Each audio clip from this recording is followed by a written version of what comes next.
Going live. Hello, happy Labor Day, YouTube.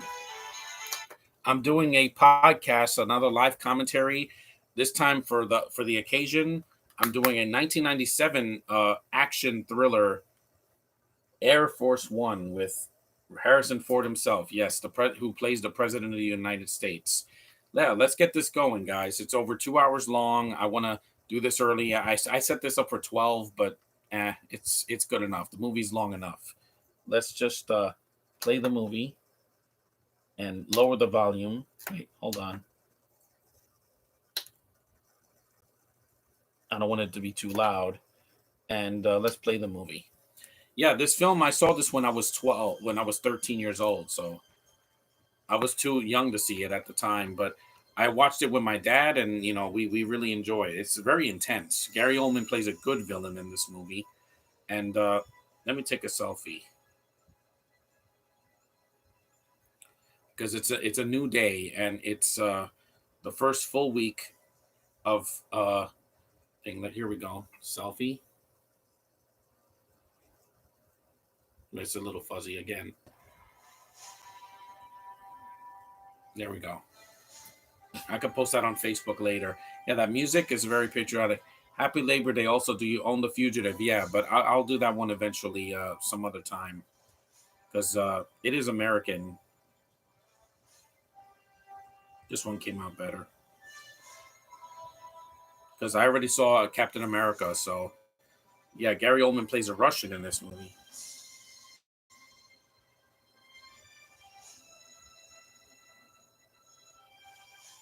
Yeah, Wendy Crewson, a Canadian actress. Yeah, I remember her from the Santa Claus. Paul Guilfoyle. I don't know. At least this movie's shorter than Independence Day. William H. Macy's in this movie. Yeah. And if you've never seen this movie, watch it on streaming. I think they have it on Netflix. Lyselle Matthews, Dean Stockwell.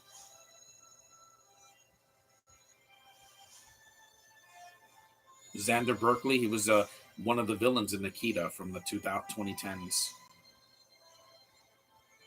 Also, the Russian guy from Spider-Man 2 and 3 is in this movie as well. Tom Everett, Spencer Garrett, Philip Baker Hall. There's a lot of actors in this movie. So it's an ensemble cast.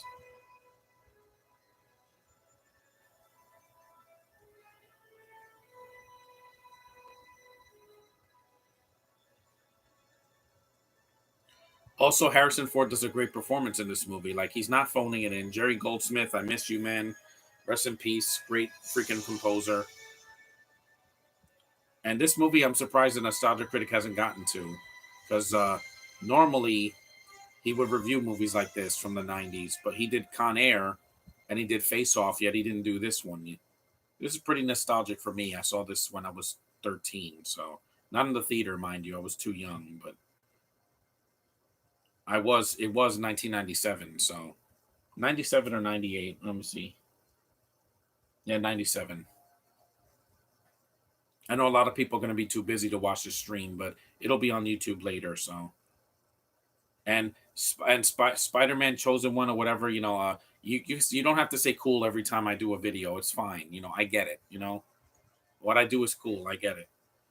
Say, it's nice to say something different every now and then, because reading the same comment gets kind of boring.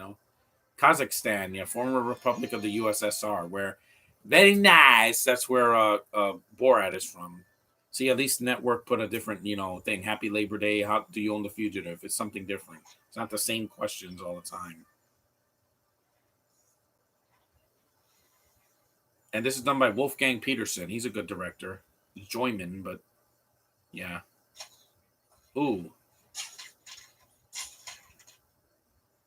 Written by Andrew W. Marlowe. Mm-hmm. Harrison Ford hasn't ended up like Bruce Willis or Seagal. No, because he's not fat, and he's done big name movies.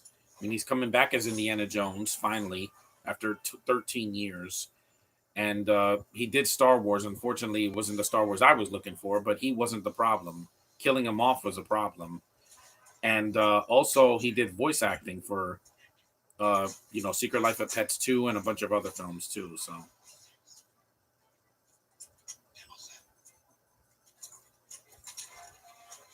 Another one I do want to do a commentary for is Speed, but I need to hear the commentaries first. This one I already heard the commentary from Wolfgang Peterson, so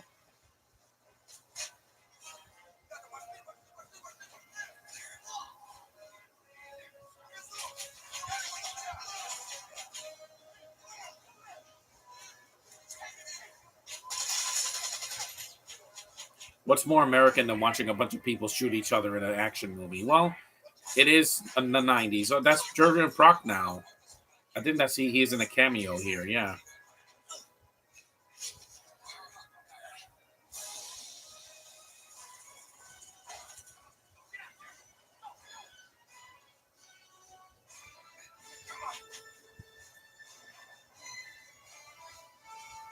because like I said, these movies. Wait, the last movie where Bruce Willis cared was Looper. Yeah, I would say that. I liked Red 2 because you had other actors that actually cared that wanted to be there, like Mary Louise Parker and John Malkovich, and even Captain Zeta Jones wanted to be there more than him. But the thing is that he can be good in an ensemble as well if he, if they give him some motivation. But by himself, you get Cosmic Sins, which I'm not going to see. I refuse to see that movie. I saw the trailer. I thought the poster looked like a sequel to like Edge of Tomorrow, but it was not. It's not. It doesn't have any of that movie's talent. What few of it is, Tom Cruise and the director and Bill Paxton, etc. Yeah, here comes. This is the scene in the dinner scene that. Yeah,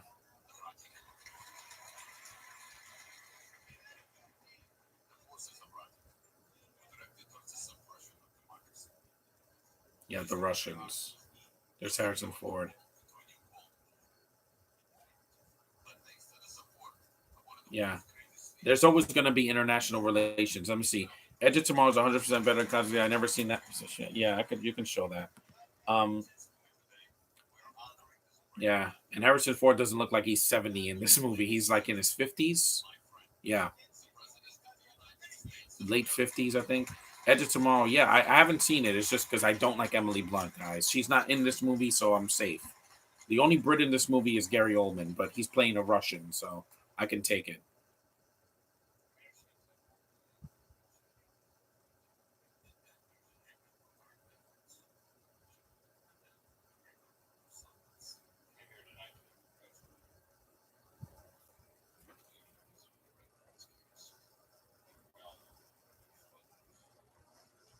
I have to put the volume up a little bit. The sound of this DVD is pretty low. Yes, okay. Because my favorite Harrison Ford movie is Empire Strikes Back. That's a lot of people's favorite movie with him, or one of the Indiana Jones films. But I do like his other action thrillers that he did, like Patriot Games, Clear and Present Danger, this movie, The Fugitive. He's done some good stuff. I mean, he's a legend, guys. If he wants to take it easy now, I can understand. The guy's done more stuff in over 5 decades than some people have done in a lifetime.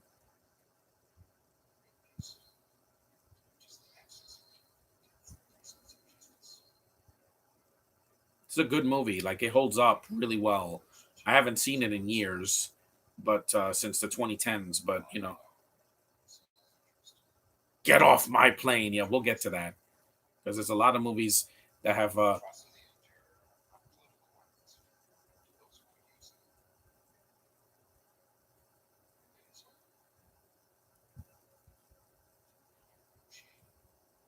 He's my number one favorite actor of all time. Yeah, I can. A lot of people's. Even in Expendables 3, he was giving a performance better than Bruce Willis ever could because Bruce Willis wanted to get paid $3 million to do nothing. I'm like, guess what? You have to put the effort, Bruce. You can't get paid to do nothing. That's what wrestlers do when they're injured and they can't wrestle and they get paid at home for just for recovering. That I can understand, but with there's no excuse. When I'm 60, I'm going to be more fun than you. Why? Because I care about life. There's the Air Force One, United States of America, baby. Oh yeah. And excuse me that I'm an American. I was born and raised here. I wasn't born in some foreign country and I migrated here. No. I came here. I was born here. Staten Island, New York, 1985 in the wintertime. during a snowstorm. So I have the proof.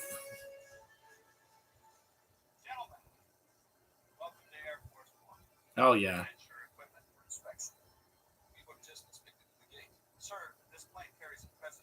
Oh look, I know that. I know that actor. Yeah. And you notice that in these action movies that it's convenient that the villain gets on the plane or gets on the train or gets on the bus. Yeah, and without well, I will say this in Speed, you never see Dennis Hopper on the bus, but how did he get the bomb on the bus? Convenience. I don't get why most YouTube critics hate most movies nowadays because they're too long and they're boring. I saw Shang-Chi and I loved it. It's exactly the kind of film I wanted after Black Widow let me down. It was badass. It had a great sense of humor, a really good lead. It had really good special effects and spectacle. The problem was there were too many flashbacks and the subtitles. I can handle like one or two scenes subtitled, like half the movie subtitle. That was the only issue I had. It was not the acting. It was also not the post credit scenes were way better than this time because actually are going somewhere. One of them is a setup for the next Avengers movie, hopefully, and the other is a the one of the characters gets power, which I like that.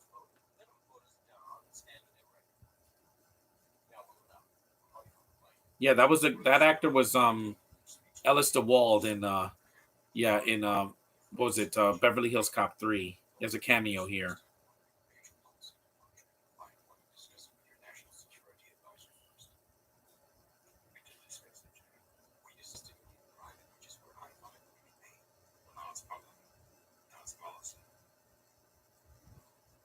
I understand why this movie was such a huge hit. How much money did this movie make? And this was 1997 when tickets were like I don't know, like $5 a ticket for a matinee, and a full price is like $10, not freaking 30 like it is now.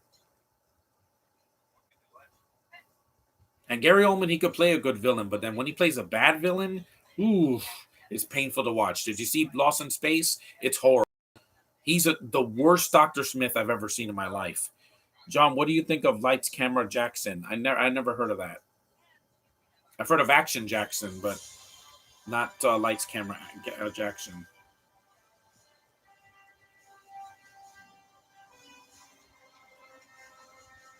And unlike Independence Day, this did not get a shitty sequel. Yeah, this got a 6.5 on IMDb, a 78% on Rotten Tomatoes. And yeah, and the movie holds up really well. Yeah. I already reviewed this movie, so I wanted to do a podcast for it. Bruce has to be in a movie with Steven Spielberg if he wants to redeem himself from Redbox bullcrap. Yeah, exactly.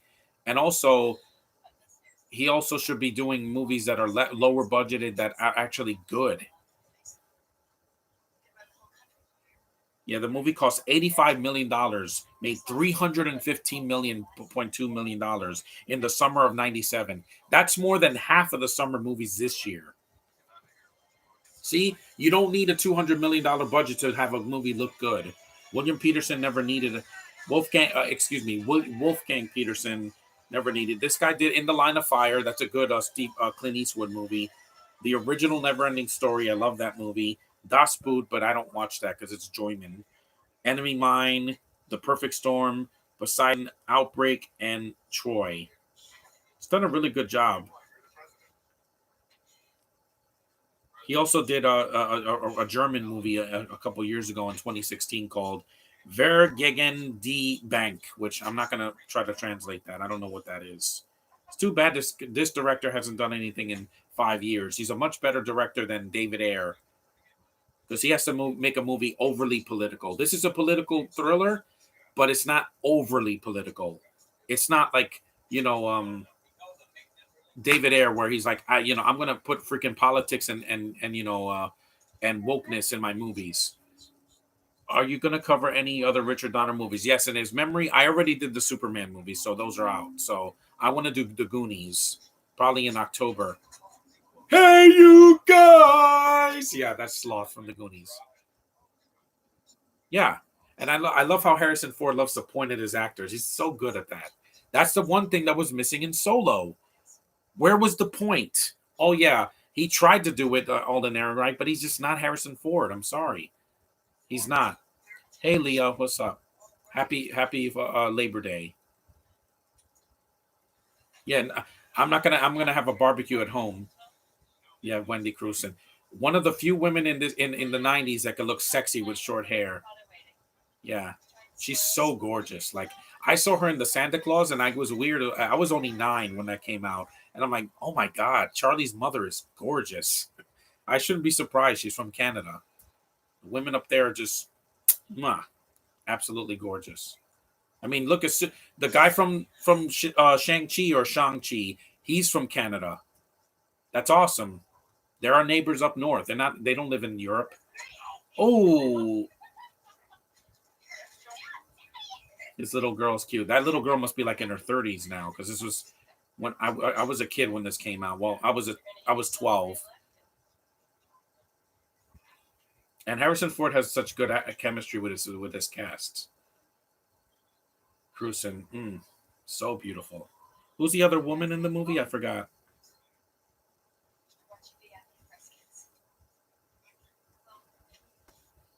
Yeah, that is the Russian guy from. Yeah, Happy Labor Day to you also. My profile pic is my avatar. That's what I look like.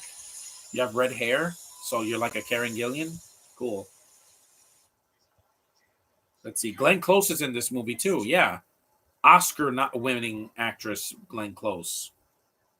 Yeah, she plays the vice president, Catherine Bennett.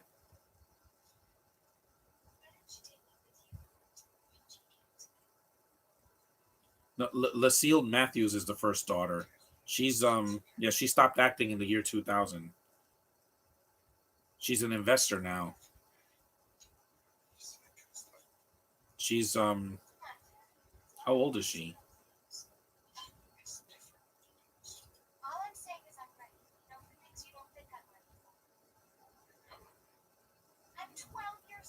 So was I in back in 1997.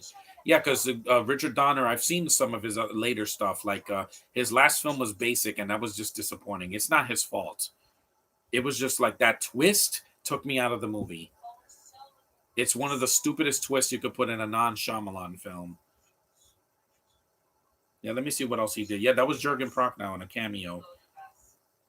Let me just see who uh Richard Donner's filmography, because I have a couple of his films that I've done Superman already. I did that back in January. I did Superman 2, the Richard Donner cut, and I did what you call it. Well, he didn't do 3 and 4 or Returns, but I haven't done the Goonies, so I'll look for the Goonies. I could do that one in October for Halloween, even though it's not a horror movie, but it has horror elements. Sloth is pretty frightening, and there's like pirate bones and everything. Yeah, it's good enough to see for that.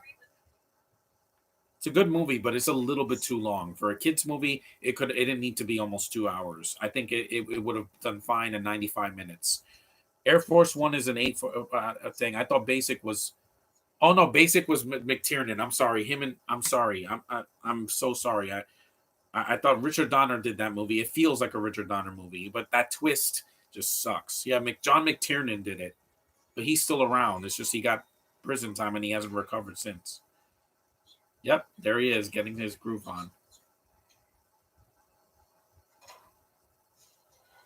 Yeah, let me check Richard Donner. I'm sorry about that, but he did do the Goonies. I know that. If they do a sequel, it won't be the same without him. Moscow. After what they did to me with Black Widow, I'm like, yeah, Richard Donner, I miss you, man. He died. He only died a few months ago. He only died in July. Like that was 2 months ago, and I miss him a lot. Let's see his filmography.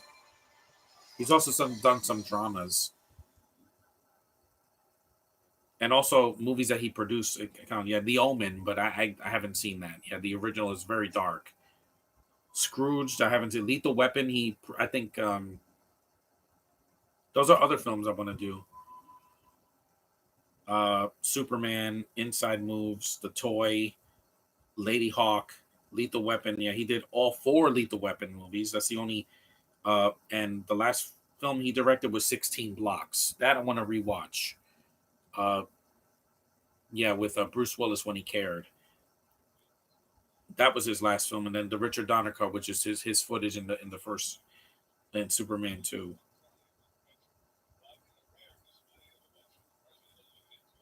Yeah.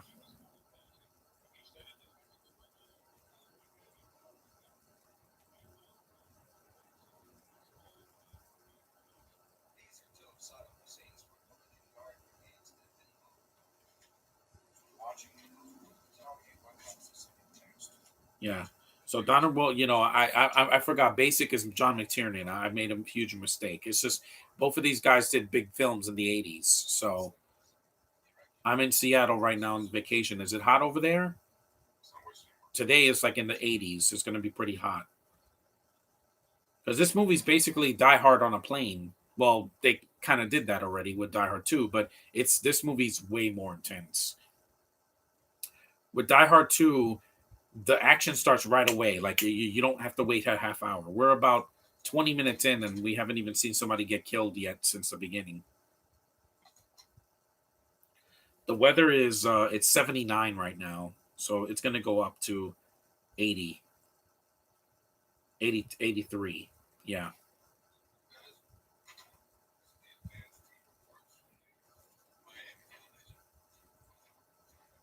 And for over 20 years, this movie has all held up. Yep, there it is. Vander Berkeley is a bad guy. There, we get the first kill of the movie on the plane. And there were a lot of movies with planes getting hijacked. You had Passenger 57. You had this movie. You had Turbulence. You had yeah. What else you had that was on a plane? The second Die Hard movie. Yeah. So there was a lot of '90s films like that. That's why kind of it was a foreshadowing what happened. In 2001. This is way better than the sequel to Speed. Yeah, because Speed 2 is awful. It's a cartoon. It's not even a good cartoon. It's just painful. Yeah, of course they're getting up because this actually happened in 4 years later in real life. Because they take ideas from movies and they try to go too far with it. I'm like, no, hijacking any vehicle is wrong, guys. Unless it's an emergency and you're a cop.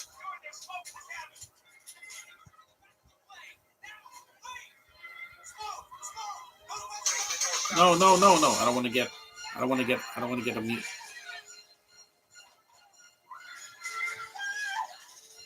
This movie's intense, man. Now, when I was 13 and I saw this on VHS, yeah, VHS, I was just shocked. I was like, oh my god, this movie's so dark. And I hadn't seen Die Hard yet. I saw Die Hard years later in the 2000s.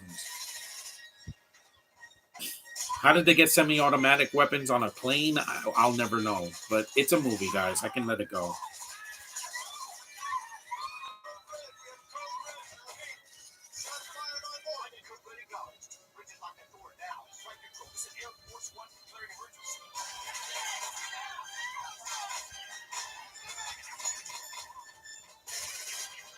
It's amazing how a movie like this, I can actually see what's going on. Nobody wants to see a camera shaking, guys. That's just not for me. Putting a camera and shaking the camera like this is bad because I don't know what the hell's going on. They did not do that. They did not do that in Snake and not Snake Eyes in Shang-Chi.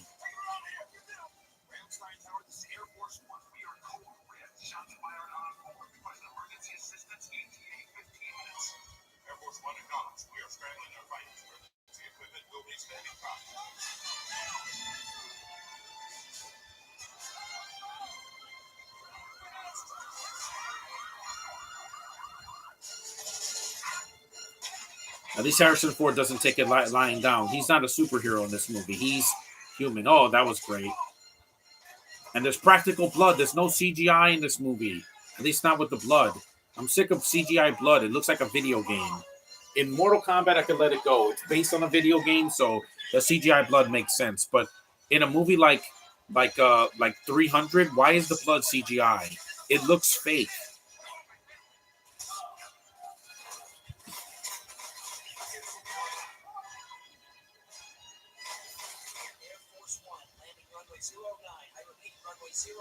Mm-hmm.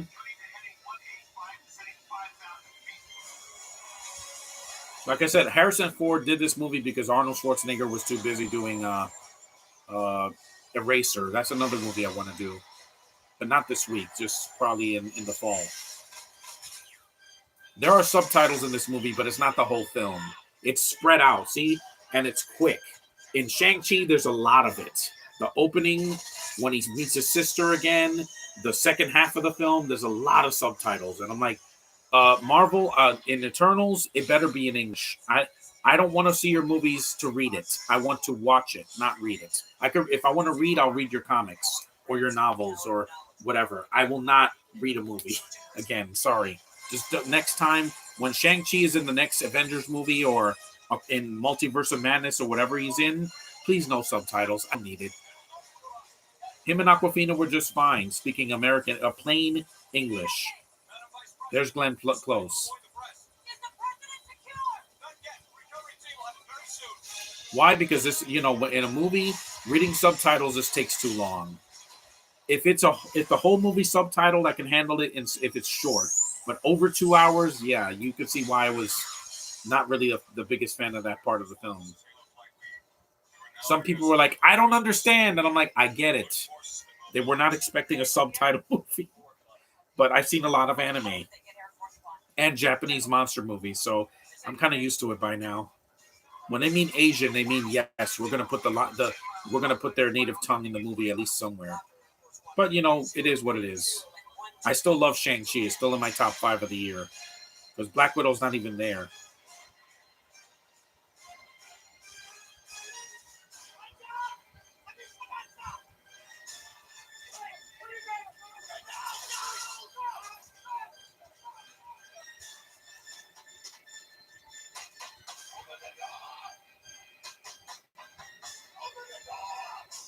Also, Gary Oldman is memorable here. My favorite movie of all time is Return of the King. Lord of the Rings. Which cut? The theatrical cut or the extended cut? Because the movie's insanely long. No matter what version you see, that movie is long. Very long. I know. I saw it in the theater 10 years ago. And I'm like, oh my God, this movie's so long. And no, the theatrical cut's not short either. It's over 3 hours long. I sat through that first, and I was like, yeah, the movie's really amazing, but good God, it's long. Does it need to be almost 4 hours long? No, it doesn't. I think the endings could have been trimmed. You could put one ending, guys. You don't need 14 in that movie. Return of the Jedi only has one ending, not 14. And so does the third Hobbit movie and the last Harry Potter movie. There's only one ending, not 4. Sometimes less is more. Also, Gary Oldman played a forgettable villain in Hitman's Bodyguard, the first one. I thought he was just kind of wasted there. He could have done a lot better if he was just, cast as in a supporting role.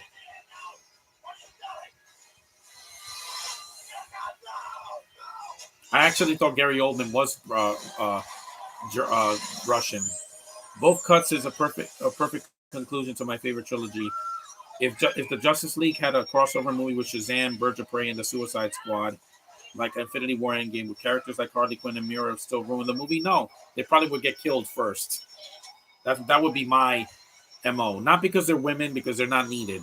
You have an actress that's abusive, and then you have an Australian doing a terrible Jersey accent.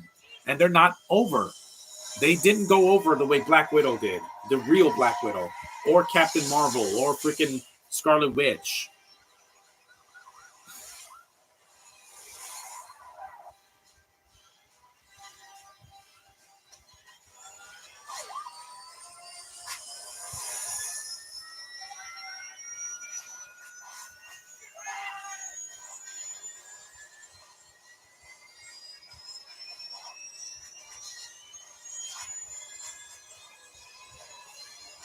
That's a nice picture of. This is a good picture of Robert Englund and Heather Langenkamp before and after. Look at that. I hope I don't get a copyright infringement. It's great. They're a family. They're together even years later, many decades later, and I'm like, it's amazing how he's the villain and he wants to kill her in the movie, and yet they're really close.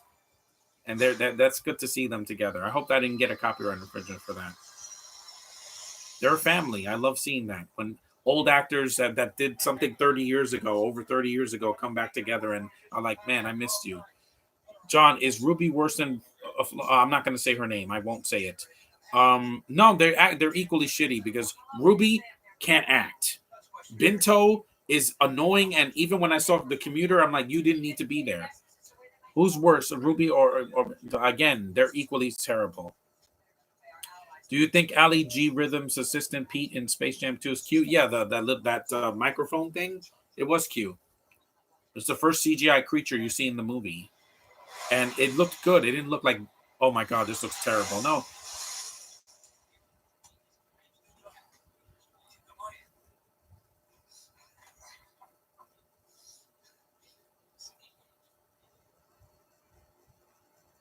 Fire Down Below. That movie was boring. I rewatched it last year, and I was like, that was when Seagal's movie started to decline for me in the late '90s. He did some decent ones in the 2000s, but the president is no longer on board. Of course not, because he and some of these actors are not Russian. The guy from Spider-Man 2 and 3 is, but not Gary Oldman. Of course he yells because Gary Oldman has to yell. He yells in this movie and he yells in the professional. He yells in Lost in Space. He yells. He's like Daniel Day-Lewis but shorter. I abandoned my tribe. I'm like, we get it. You're British and you act you over the top. We get it. We can hear you. We're not deaf. Binto, if you try to act like that, I am a Russian. I'm going to kill you. If she does that in Hawkeye, I'm going to bury her in the ground. I'm not kidding, guys. I'll take Binto and start shoveling. It's not a threat, guys, because I'm not a violent person. But if she crosses me in Hawkeye, that's it. At least I like Elena. I don't. I'm sorry, Leah. I'm sorry. You're a real woman. Binto she looks like a 16-year-old girl. She looks younger than my sister. Actually, well, she is younger than my sister, but she looks like she's 16. I don't buy her as this assassin that can kill everybody. When I'm like, Haley Steinfeld is the same age and she can beat her ass any day. She can sing. She's Asian and she's a good actress and got an Oscar nomination, not for a remake.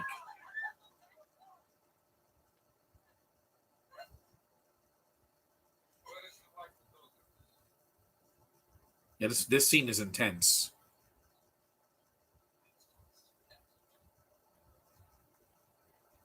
Because I already did Olympus Has Fallen and White House Down, so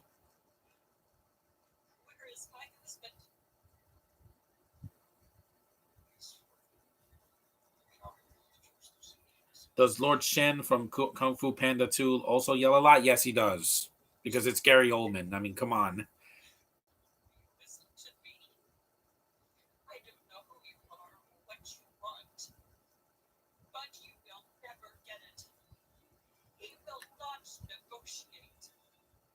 I'm 38 and people think I'm 25 because you age well. Binto looks like she's 16. I feel dirty just looking at her in the Black Widow movie, and then she's not sexy to me. You go from Scarlett Johansson, who's a cherub, to this below average girl. No, no thanks, guys. When I have actresses that look better than her, like Natalie Lind, look her up. No, yeah, this scene is intense. Like,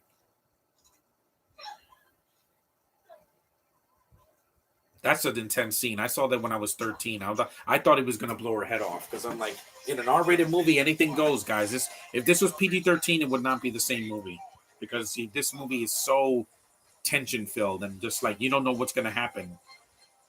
And Harrison Ford does get beat up in this movie. He's not a superhero. And after seeing the Santa Claus, and then I see Wendy Crewson in this movie, I'm like, wow, it's like night and day, man. She was also pretty emotional in that too, but in that movie, it was light. This movie's super dark. They barely crack any jokes in this movie. It's taken seriously, but not overly seriously, like a political drama. I need to lay off soda for a few weeks. Yeah, I have to do the same. I need to lose weight for the fall because Halloween's coming up, and I'm gonna buy a bag of candy, 2 bags of candy at Five Below because I do that every year. It's tradition. Well, I'm gonna go the day before Halloween because Halloween is a Sunday this year. But the day before Halloween, I could grab some candy. The 30th. Wait a minute. Is that? Hold on. That looks like Andrew Devoff. Is that him? I think that is him in like an uncredited role. Let me see. Hold on.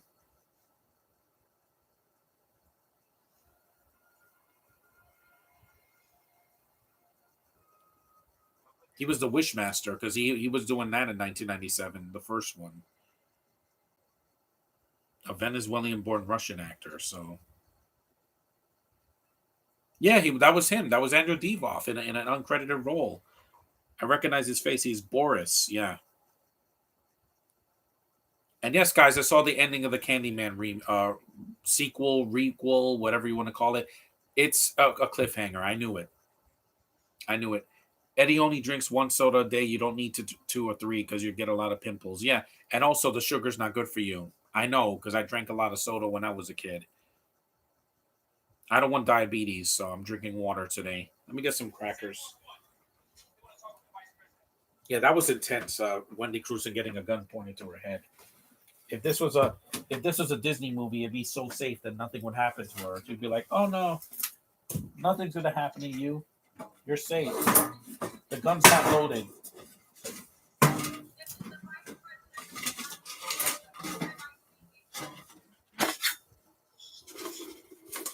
There's William H Macy.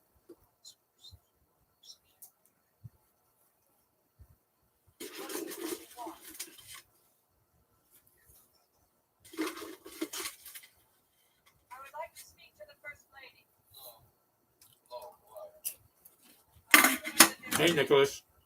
What's up? I just started the podcast.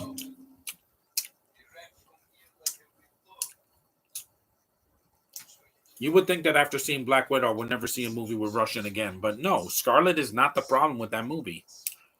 In the trailers for Shang-Chi, there was a cage fight where I think he fights Hulk. It's not.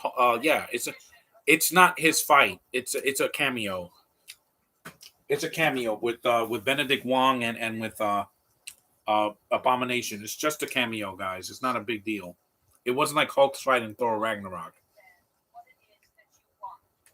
The fight's really between Shang and his sister, his adult, gorgeous ass sister. Yeah, I saw her in the scene in the movie, and I'm like, oh my god, who is this?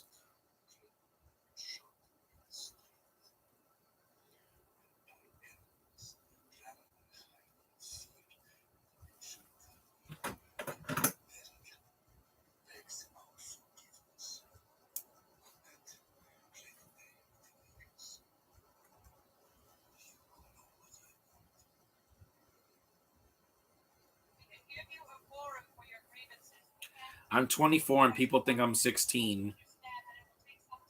Well, how tall are you? When I was like 25, they thought I was 17. I'm like, yeah, because I age well. I like shaving. I don't like having a mustache or a beard.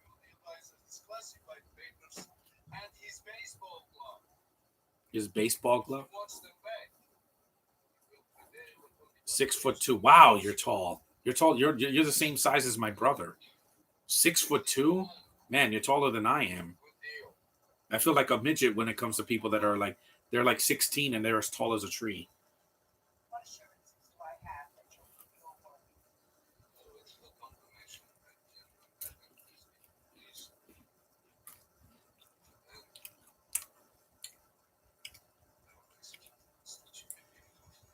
Yeah, that's a thing in this movie. Every 30 minutes he kills somebody. One of them is off screen, but you can hear the gunshot.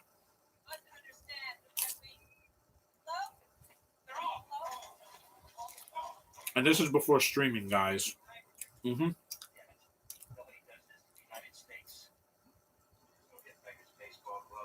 Yeah, Ali G says, "But up King Kong ain't got nothing on me." It's a nod to Training Day, but it's a PG movie, guys. They're not going to say the S word in a PG movie for kids. But it was funny. Space Jam 2, I will take this to my grave. I love that sequel. It did not insult the first movie. It had its own jokes. I love the animation. The movie was it was light, and I needed it to be because with this horrible pandemic that's happened, I got vaccinated last week. I'm safe now. It was a long wait to see a sequel, and I'm like, it does its own thing. Yeah, it has a basketball game, but it's different than the first one. Critics just hated it because it was crazy. I'm like, yeah, that's what I needed this summer. Crazy, not boring.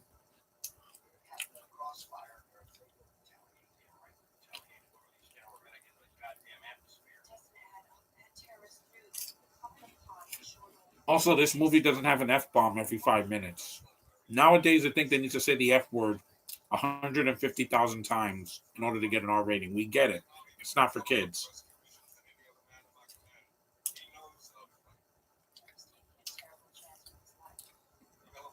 Also, the Space Jam 2 had all those Warner Brothers properties like The Matrix and Mad Max and Austin Powers and Rick and Morty. It was good to watch. It was like a clip show from some of my favorite franchises. Granted, I don't care about Game of Thrones, but they didn't show Amelia Clark, so that was a breath of fresh air. Hmm.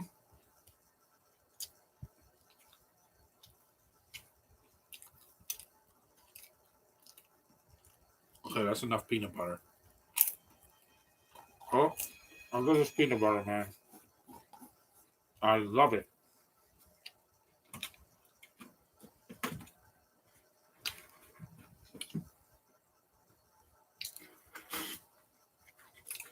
I love this peanut butter.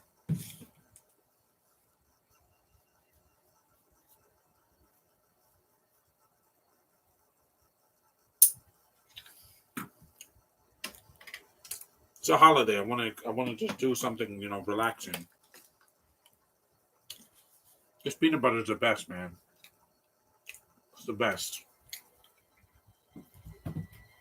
No other peanut butter in this world satisfies my hunger more than that one.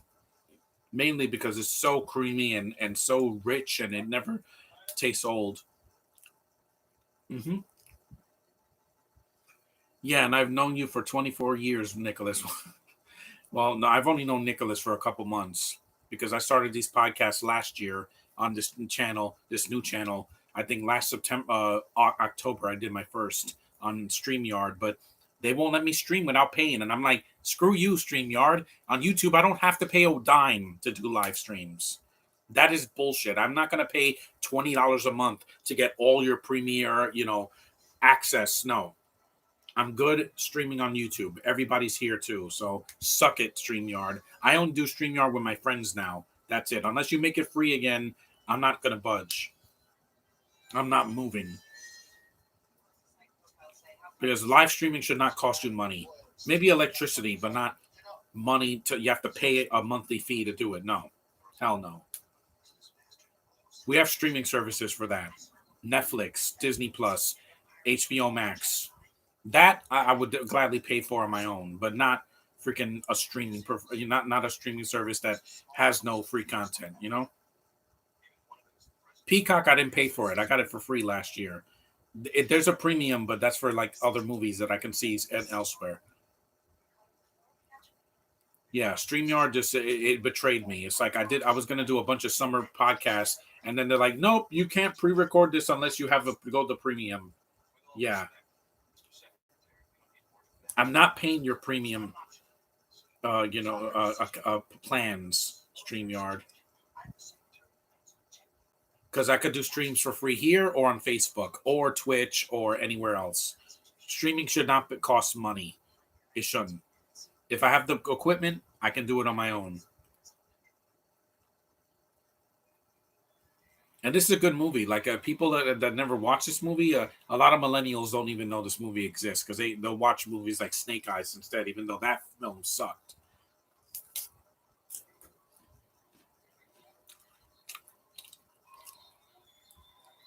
We're almost an hour in. Yeah, remember the TVs back then in 1997 that there were no flat screens, at least not there were no HD TVs back then. Not like the stuff we have now.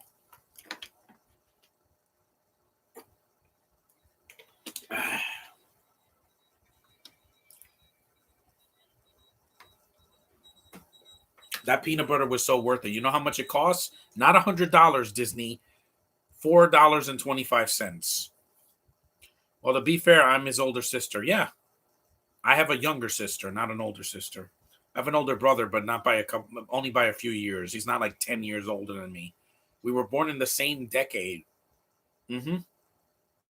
So not much there. Wait, that's right, Harrison. Get him. Get off my plane, you bastard! And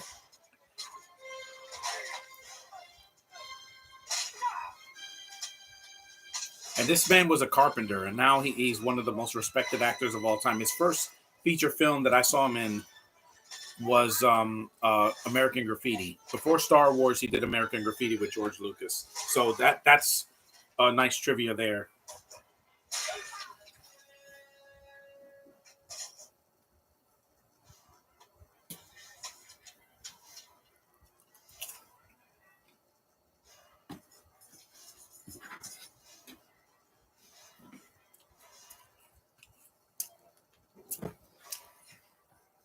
Yes, hand sanitizer. Hand sanitizer.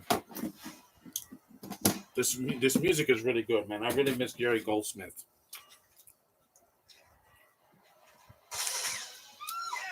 That's another thing I liked in Shang-Chi. The soundtrack and the score was really good. Let's do this.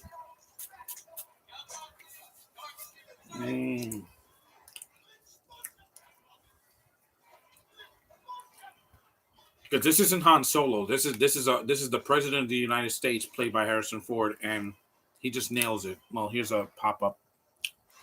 That's for later.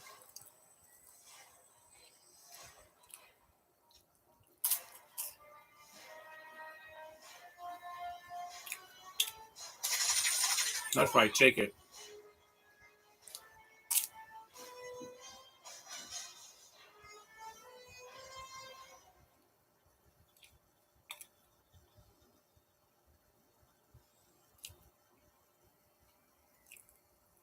Look at that guy's face.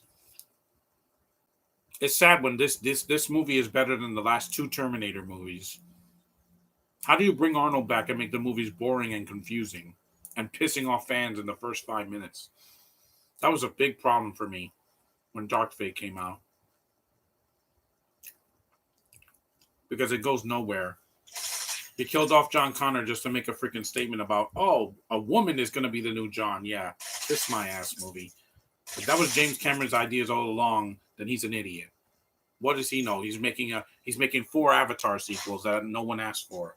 More CGI, yeah, because that's what I want to see. More blue cats and freaking flying mountains and dragons and dinosaurs and freaking weird LSD trip. Yeah, no, thank you.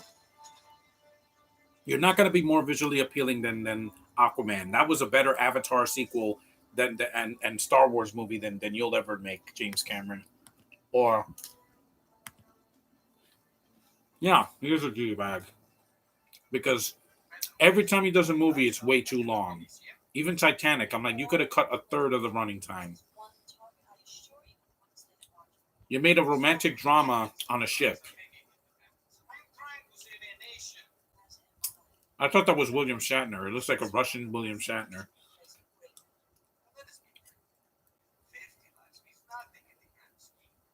50 lives means nothing in the grand scheme. Sir, did you see what happened during the pandemic last year? It wasn't 50 lives. It was like 8 times that or more. Like 50 times that.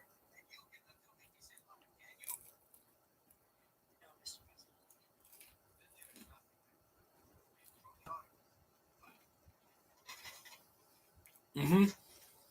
Because Captain Bigelow's movies are not as long as James Cameron. I know because I've seen them. Near Dark is not 2.5 hours. Point Break is a good movie and it did not need a remake.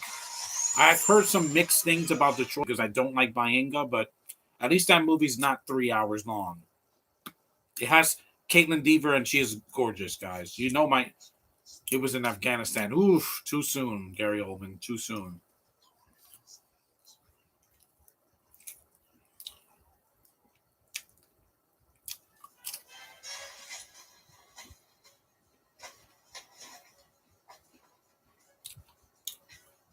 Yeah, Catherine Bigelow she's a beautiful woman too for her age.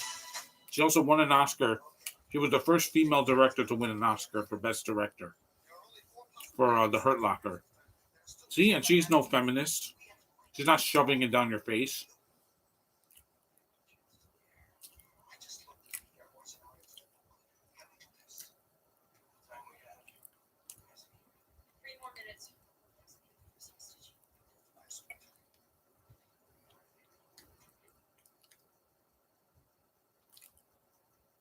Yeah, I haven't seen the Catherine Bigelow movie in a while. She doesn't make men look weak in her movies. Does Gary Oldman also scream in The Dark Knight? I think so. Yeah,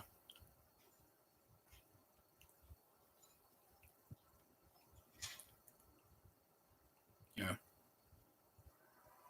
Bigelow's gonna be wow. She's really old now. She's gonna be 70. Oh my god, she's gonna be 70. You could have fooled me. Yeah, again, you don't have to scream, Gary Oldman. Yeah, he also screams in. I think he screams in True Romance and other things too, because he just loves doing that. He also screams with Harrison Ford in that god awful Paranoia movie. Do you think all movies with foreign actors should be filmed outside of America? If I can't understand what they're saying, then yeah, keep them out. I don't need Binto in another movie. I don't need her. Okay, after Hawkeye, my ties with her are cut. Ethan, what do you think about the Animaniacs reboot? I haven't seen it yet. I've mostly been watching stuff on Disney Plus and Netflix and other places too, like HBO Max. Haven't seen Hulu yet. I'll see it in the fall. I've rewatched some Piggy and the Brain episodes, and I'm laughing my ass off because it's just funny, man. Just the voices and then the noises are just they crack me up.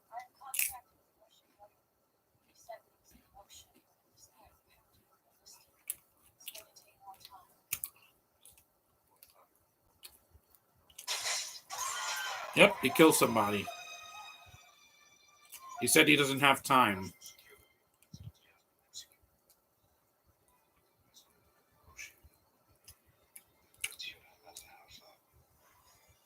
Yeah, he's not kidding. Like he said, he's going to kill somebody. You don't have to yell, Gary Oldman. You just have to kill. Remember, Hans Gruber didn't have to scream that much in Die Hard. The late great Alan Rickman. Yeah, he didn't have to scream all the time. He got mad when he's like, "Where are my detonators?" Yeah,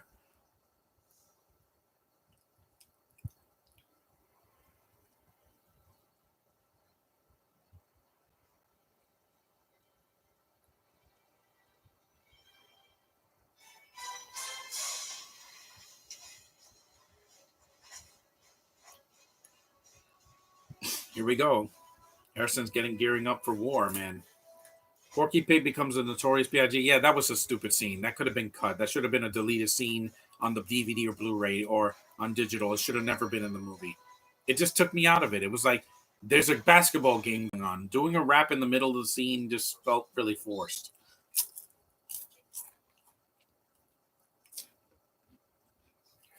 Even as a fan of the movie, I thought that scene was just stupid. I'm like, yeah, that's a piss break for me. It's like any scene that has Vanessa Kirby in Mission Impossible Fallout. Not needed. Not needed.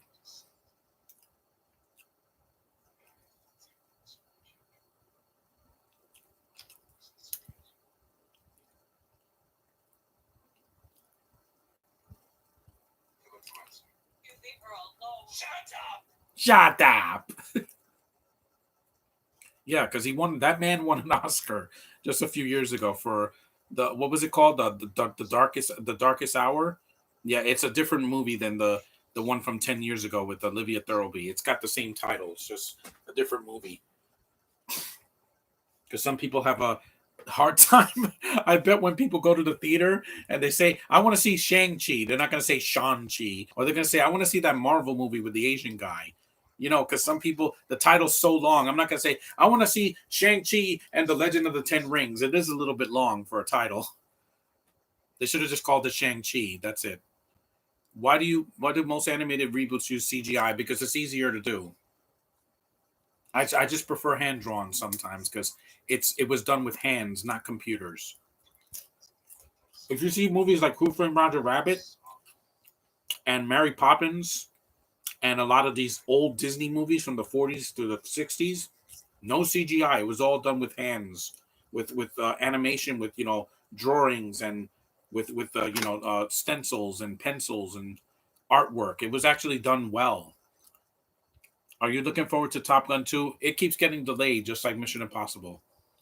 I think it's going to be a disaster. Waiting 2 years, waiting so long, like over 30 years to do a sequel, I think it's too late. Look what happened to Snake Eyes. Big flop, because the last G.I. Joe movie was 8 years ago with The Rock. The Rock wasn't in this movie. And you recasted Snake Eyes from Ray Park, awesome martial artist, to this lame-ass Asian guy named Henry Golding. Simu Liu is 100 times better than freaking Henry Golding. Why? He doesn't have a stupid accent in. He doesn't. And he can actually fight, and he has charisma, and he has a great smile. What does this guy do? Oh yeah, I'm gonna fake an American accent, even though this is an Asian movie, and it doesn't make any sense.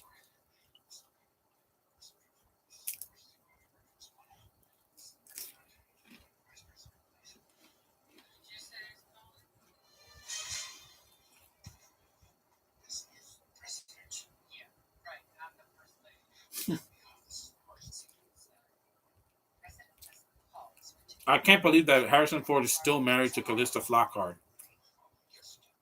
What movie title is the longest? Shang-Chi or Birds of Prey? No, that Birds of Prey Fabulous, whatever the hell it's called. It should have been just called Birds of Prey. Or the Harley Quinn show. You wouldn't be lying to people, guys.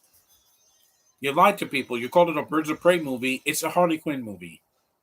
The other two girls, the Huntress and the Black Canary, they're barely in the movie.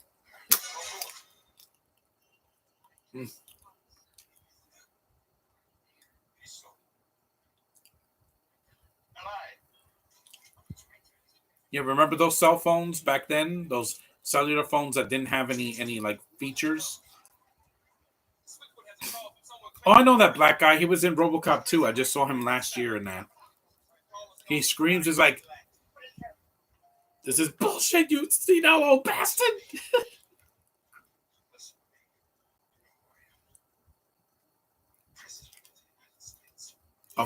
of America, baby. See that we're cheering. Yeah, that is the Wishmaster. I remember him because I'm like I remember his face. He has like wrinkles on his cheeks. Andrew Divoff is an easy recognizable actor, even though some people millennials don't know who he is. Come on, the fantabulous emancipation of one Harley Quinn. What emancipation? You drink and you act like an idiot, and you're trying to break the fourth wall like you're Deadpool. You're not Deadpool. I know Deadpool, and you're no Deadpool. While I don't think Birds of Prey is bad, they still Harley Quinn. Why is the Joker not in the movie? Oh, because Leto was fired. That's why they can't mention him. That's why he's not in the Suicide Squad.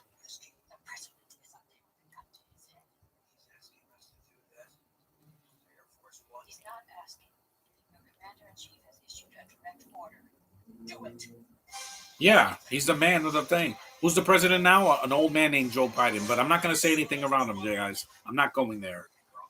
After going through the Trump era, we can get through anything now. Because what happened when he was elected? We had this horrible pandemic, and he did nothing about it. All he did was those freaking stimulus checks. That's all. That was the only good thing that he did. But I'm not going to go any further. Why did you see the Suicide Squad 13 times if you're under 18? I don't get it. That movie's an R rating, and it's a cartoon. It's a cartoon, guys. Also, that movie has one of the stupidest endings I've ever seen. It's Idris Elba with a rat. Wow. I just my pants. Idris Elba with a freaking rat.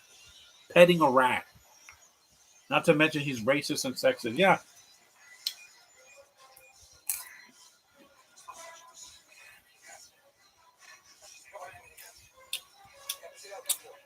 I have no control. The computer's flying? Yeah. Because back then the technology didn't reach its peak. Come on. There we go. I'm 24. Oh, I thought you were. I forgot. I meant Eddie. Eddie is under 18.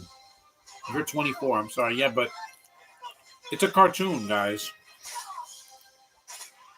It flopped because no kids could go see it, like the first one.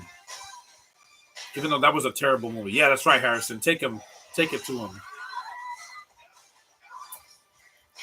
I was in Star Wars, bitch.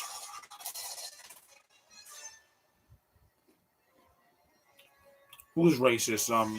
Trump, but he's not our president anymore, so that's right. No one gives a great fist to cuff like Harrison Ford, man.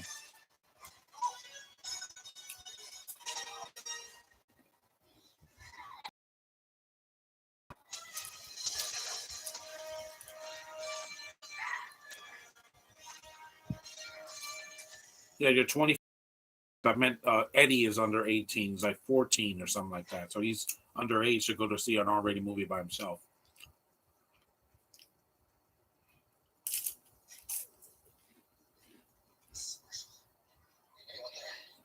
Oh yeah, that scene was awesome.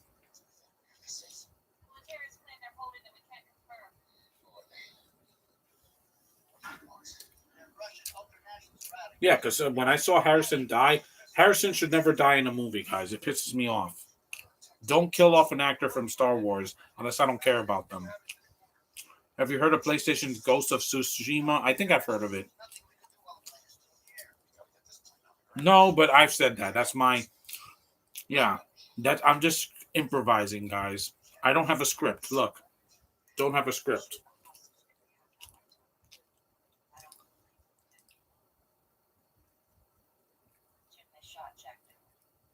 Yeah, right in front of everybody. So even if Gary Oldman got arrested, he would spend the rest of his life in prison or get executed because he killed a public official. Mm-hmm.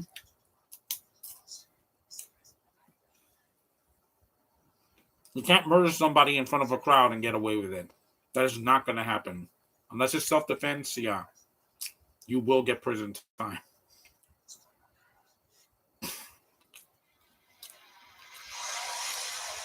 John, have you seen the episode of A Pal for Gary from SpongeBob? I think I've seen it.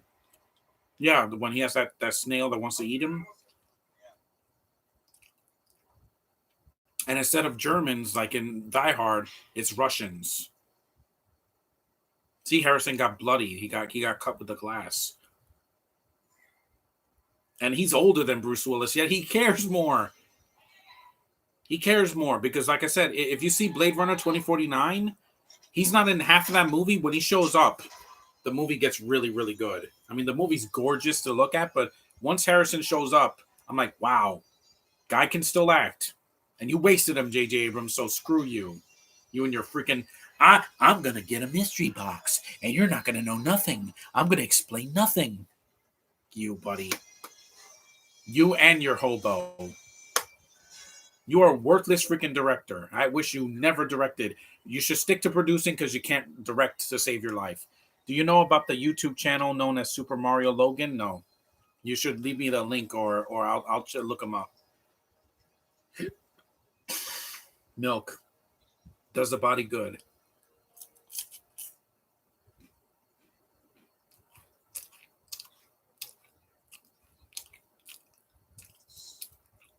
My patience is running out. I know, Gary Oldman. You killed several people already and you screamed.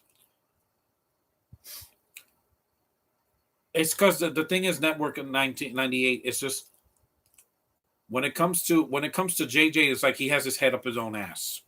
That's why he made a Star Wars movie and remade a classic. Why would you do that? Why?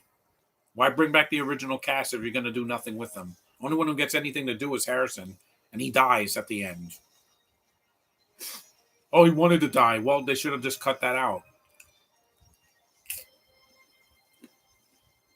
I hated Solo, but it wasn't because Harrison wasn't there. It was just it was too dark and it was boring. And Emilia Clarke and the other girls did nothing for me. Wendy Crewson is way more gorgeous in this movie, and she never shows any skin. She wears pants for the whole movie. Oh yeah, this is the woman that dies.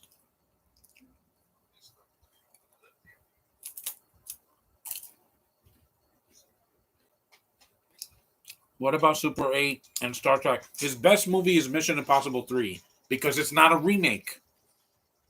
Super 8 is you take Cloverfield, E.T., put them together and put a little bit of the Goonies, and there you go. It is a well-made movie, but I try to pretend that it's a Spielberg movie and not a J.J. Abrams movie. Does Gary Oldman kill someone in public in this movie? Yeah, he does.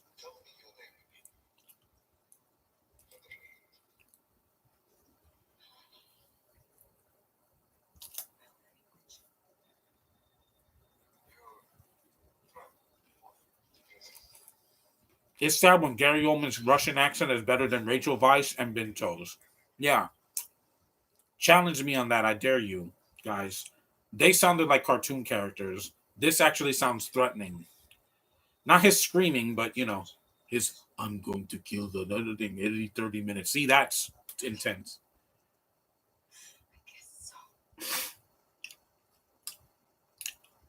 Yeah, this scene has tension, man. I have tension right in my gut.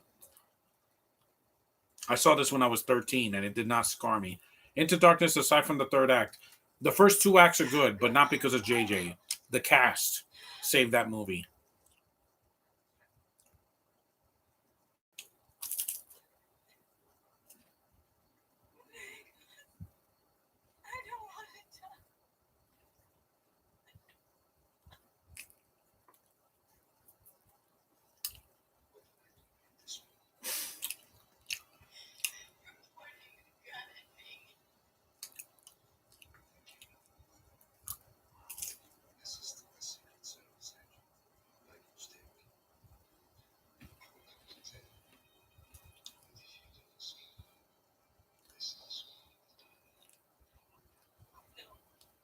Yes. He kills a woman.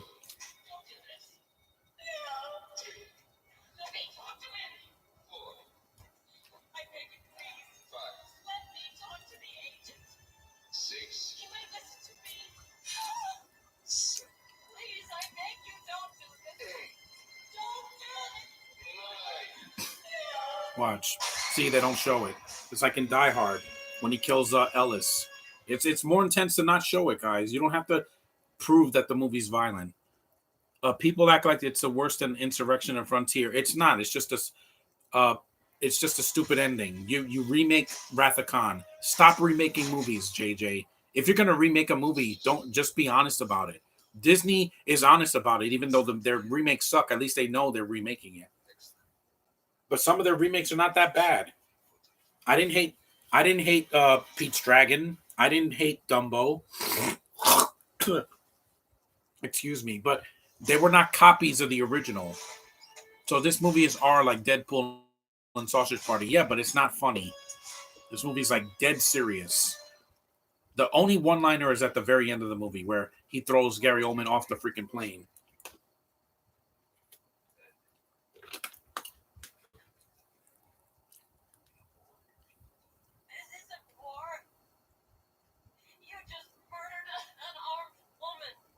Yeah.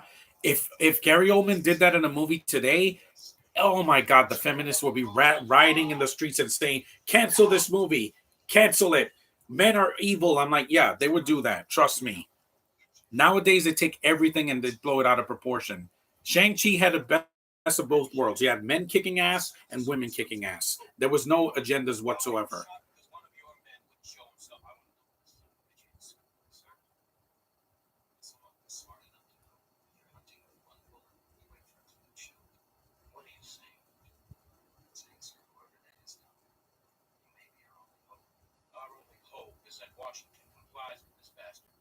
Yeah, I don't understand why this is why 9/11 happened, but I'm not going to go there, guys, because that's in a couple of days. It's my parents' anniversary. Dumb parents took their kids to Joker, Sausage Party, and Get Pulled. I know because again, they thought that it was for kids. They said, "Oh, it's a comic book movie. I'll take my kid to this," and then they see a guy get his head cut off. I'm like, again, did you read the rating? Pay attention to the ratings that you take their kid to these movies that you take your kids to. I saw kids in Shang-Chi and they were cringing in some of the scenes when he's punching the board and his fists are bloody. I'm like, yeah, it's pretty intense. I would not take a young child to that between the ages of like 3 to like 8. No, because I don't want them to get traumatized. You know, these Marvel movies may be less violent than the DC stuff and some of the Sony and Fox movies, but it doesn't mean it's for kids.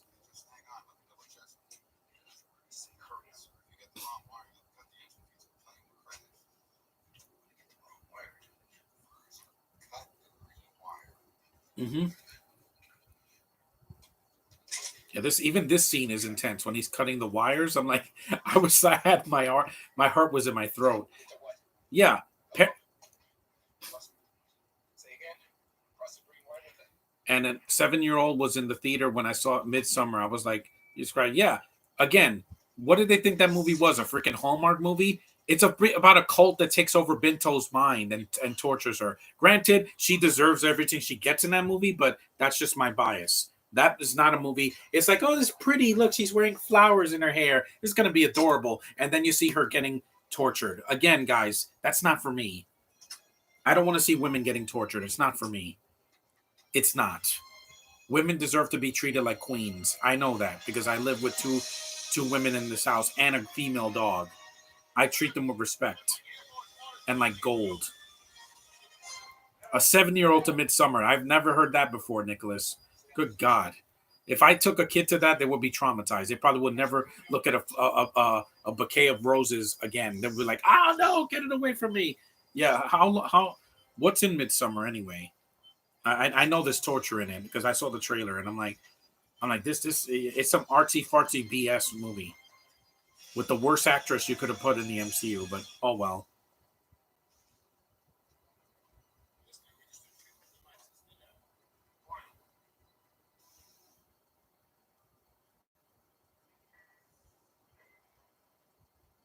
Yeah, a horror mystery. Yeah, a couple travels to Scandinavia to visit a rural hometown fabled Swedish midsummer festival. What begins as an idyllic retreat quickly devolves into an increasing violent and bizarre.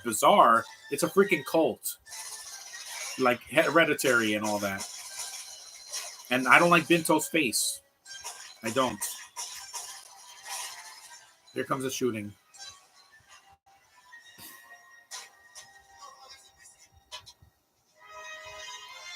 Yeah, a bizarre competition at the hands of a pagan cult. Again, a pagan cult. What the hell were you expecting? Mickey Mouse?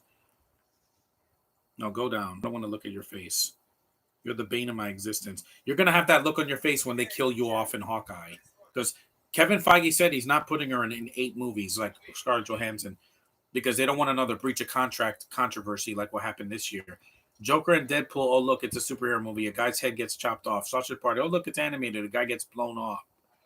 Or they're scraping a freaking potato and eating him alive. Rated R for disturbing ritualistic violence and grisly images. You think? Strong sexual content. Yeah, rape probably. I don't want to see graphic nudity, drug use, and language. Deadpool had that stuff, but it didn't have rape in it, guys.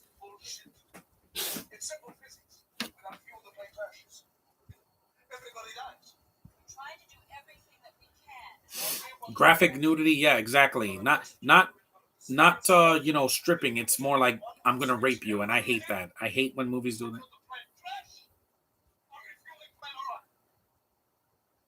Also, there's a food orgy. Yeah, it was weird. It was weird. I'll never see a buffet the same way again. They thought because it's animated, it's for kids. It's not, guys. The South Park movie was animated, not for kids. Just saying.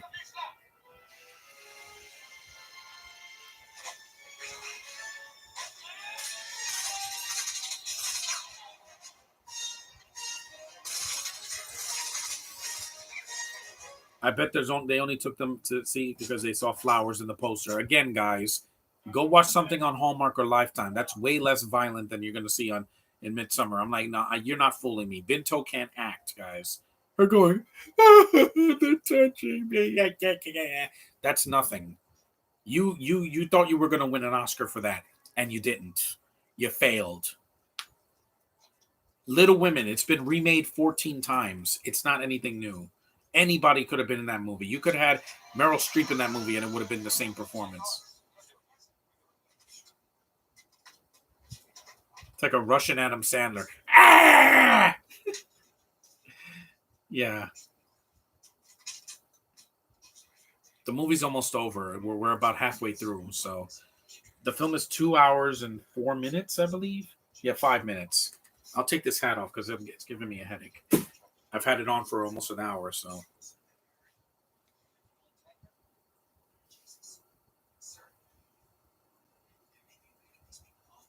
Pretty Flowers doesn't make a movie good. I mean, it's like taking a date to see Blue Valentine. No, it's not a Valentine's Day movie. It's pretty dark and miserable. I know what I would take a date to. I would not take them to a movie that's going to scar them. And an 8-year-old was in the theater when I saw Under the Skin. Again, not a movie for kids. Oh, look, Scarlett Johansson, Black Widow. What's she going to do? Shoot somebody? No, she strips down and rapes guys in a hall in an empty room, and she's an alien, the hottest alien I've ever seen. But still, not for kids. It's like kids that watch Gotham on. They were watching Gotham on Fox years ago, or Riverdale. Riverdale is not a kids show. Just because it's based on a kids comic does not mean it's for kids. That show is really dark, violent, and it has more sexuality than you can shake a stick at. And is this movie as dark as the Nolan trilogy? No, it's not. It's just serious. It's just serious because there's terrorists on a plane. That's never going to be a.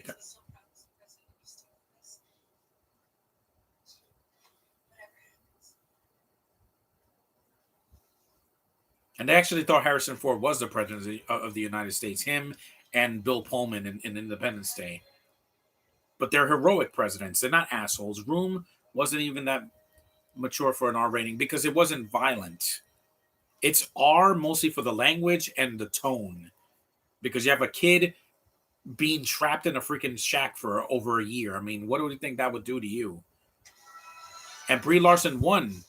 She won an Oscar for that. And yet people say she can't act. Yeah. See Room and tell me if she can't act. Oh, her acting is too stoic and it's too wooden. I'm like, really? Wooden? And she won an Oscar. Really?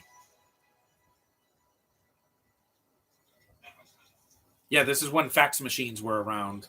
People don't use those anymore. They just use a text or instant message. Room is an A+ for me. It's a great movie. I saw it on Netflix last year during the COVID, and I'm like, Brie can act. And she's not a superhero Mary Sue character like the hobo. She has to get out by using intelligence. And it's one of the most isolated films I saw last year. Is Fox's Gotham or Riverdale have a bunch of blood and gore and a bunch of F-bombs? No, there's no F-bombs, but there's blood and a lot of it. Oh my God. In Gotham, you've had, let's see, you get a guy getting his hand cut off. You have a girl getting blood sucked from her body. You get an impalement. You have somebody getting blown, she's shot to death. You have somebody getting pummeled. Yeah, it's not for kids. Riverdale, there's boxing. And there's murder and there's a lot of it's way too violent. These shows should not be on regular TV because kids are going to watch it and be traumatized. They don't need to see red fluid on the ground, guys, when they're like 8. I did because I can handle it. I know it's not real, but I'm not going to show a kid a violent movie. I'm just not going to do it.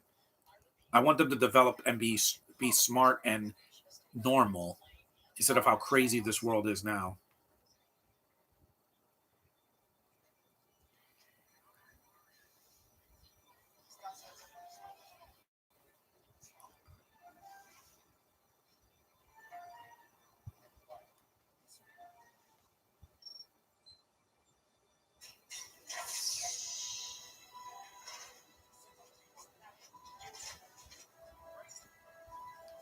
Yeah, I can handle blood, but when it's overbearing, like they have to show it every 5 seconds, yeah, it becomes overwhelming after a while.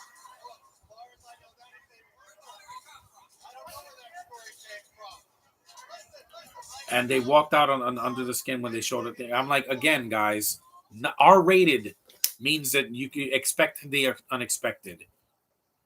I saw a big blue schlong in freaking Watchmen, so yeah, Dr. Manhattan wasn't wearing pants in a lot of the movie.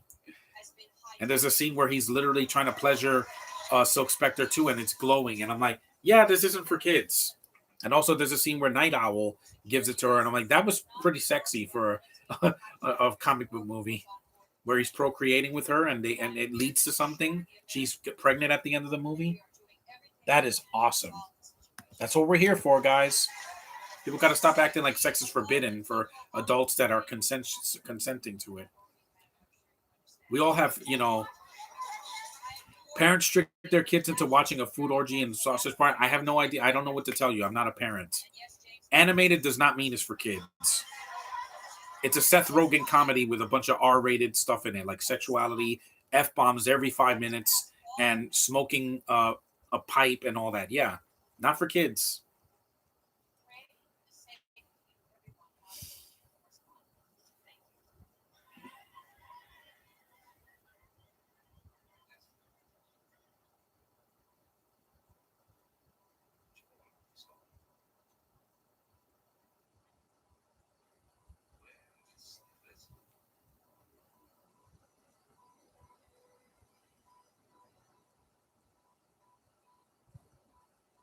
Comic Con. I wish I was going there this year.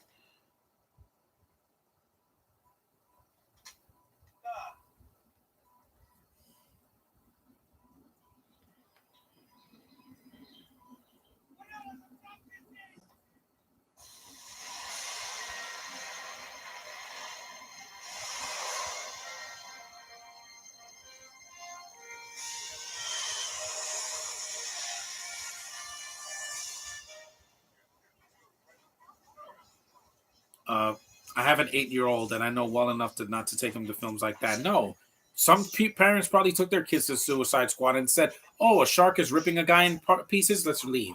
Again, read the freaking ratings of a movie. They're there for a reason. But it's not on the poster. Look it up. Look it up on IMDb or Facebook or whatever, or on Wikipedia and see what the rating is. The parents got to stop acting like they're dumb. My parents never took me to an R-rated movie. I didn't watch R-rated movies until I was in uh like in like by my double digits. And even then I had to have adult supervision. I didn't see Terminator 2 by myself until I was an adult. What if there was a dark and gritty R-rated Ninja Turtles movie? That could work. It just wouldn't be for kids. The comic wasn't for kids. They drink and swore and they killed. They killed in the comic. This is rent. It's not. It's a free country. It's not rent-free country. This was 10 years before he was in Spider-Man 3.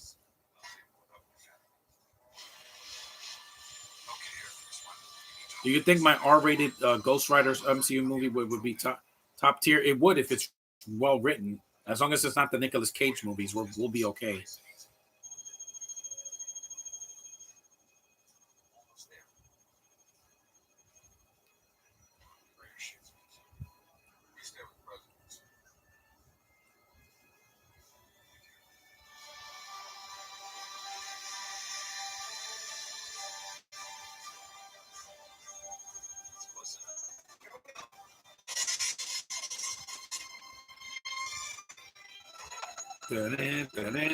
As long as your runtime and writing has a purpose, yeah, that's not 3 hours long. Get to the point. That's one reason why people avoided the Suicide Squad. It was too long. 2 hours and 16 minutes. Really? Yeah, people are escaping. Parachuting. The hostages are gone. Yep, take that. There's some CG, but it's like, near the end. Man, I miss your music, Jerry Goldsmith. I really do. It's inspiring. There's the black girl, yeah.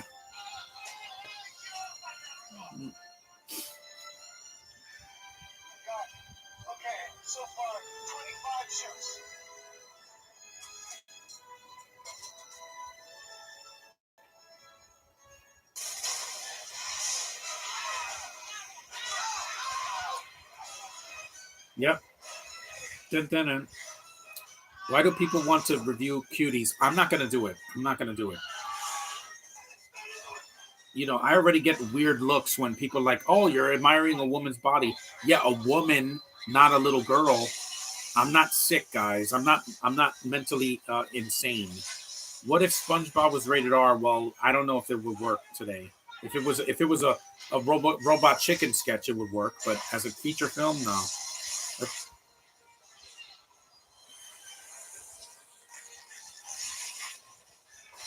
Ooh, that explosion, man.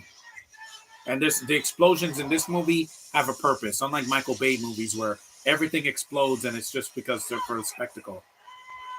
Hang on, Harrison Ford, hang on.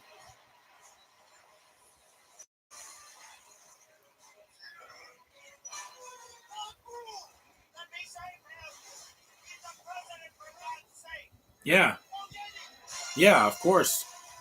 He's an important man, and there's never been a woman yet, but who knows? John, have you seen Ren and Stimpy? No, I've seen clips of it because I didn't watch that cartoon when I was a kid. It wasn't really meant for kids because it was weird and over the top.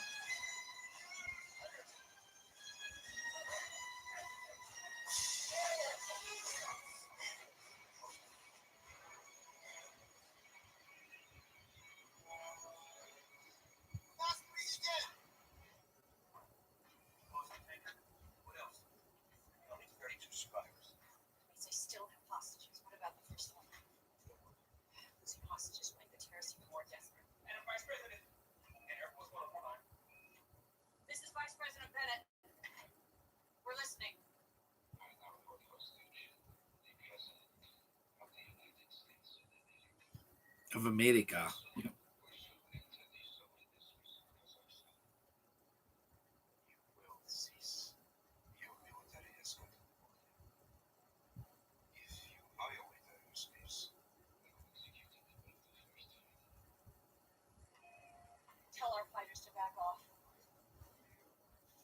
This is the same picture.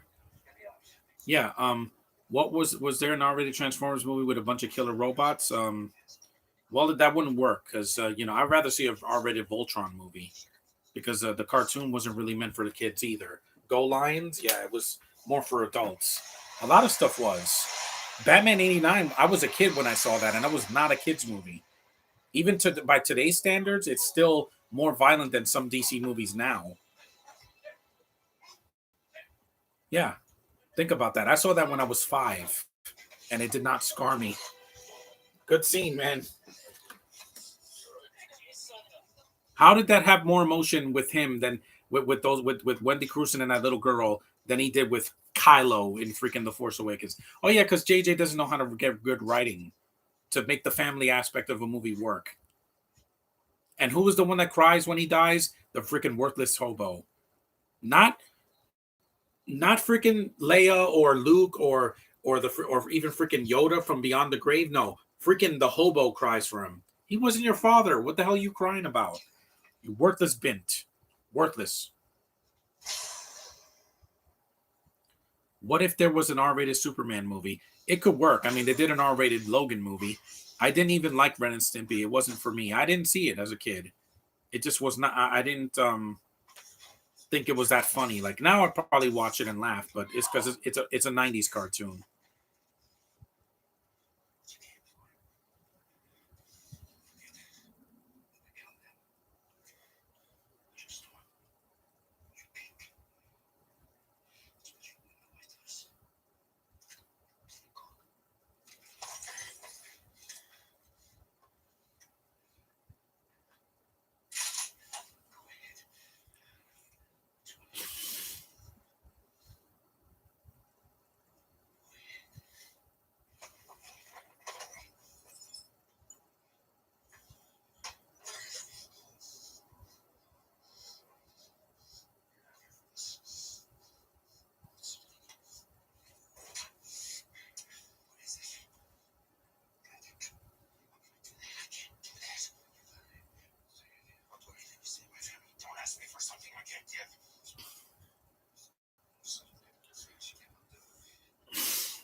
Yeah, see, that's one of the few f bombs in the movie because it's not about the f bombs. It's the tone and the violence. John, slow down. What if there was an R-rated Spider-Man? Yeah, I forgot to put this in slow mo. It says slow mode is on, but the thing is getting cutie should be erased from existence. All movies with pedophilia should be completely like snapped away. Sexualizing anybody that's under 18 is wrong, no matter what they are, man, woman, or transgendered person. Don't do it, guys. Don't do it. Just don't. It's inhumane. Can you stop asking so many damn questions? Yeah. Can you slow down, guys, or I'll mute you? Uh, John Hill and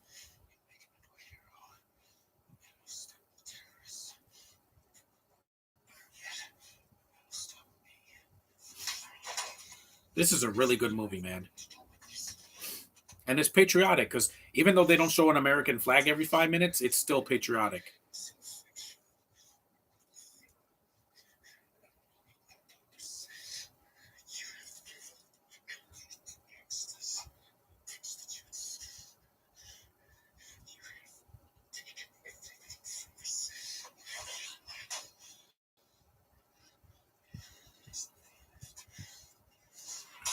Oh, that's disgusting.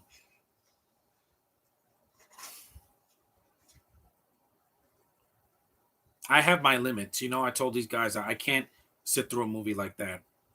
Through cuties. It's not cute. Even if they were 18, it would still be weird because you're trying to, I won't do it. I will not do it. I have some humanity.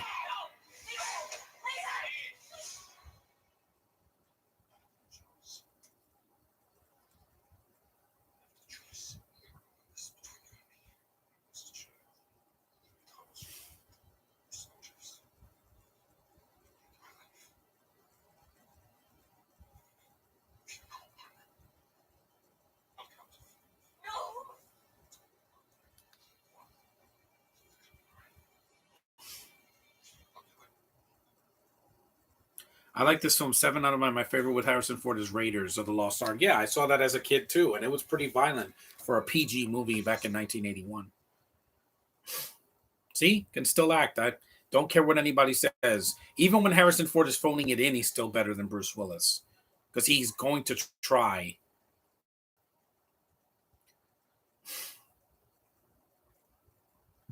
So good, man. I can't wait to see him in a not as violent as Temple of Doom. Yeah, that movie. What that and Gremlins are the reason why PG-13 exists now for the past 36 years because of those two movies in the 80s. That was a year before I was born, and it was like, yeah, 1984.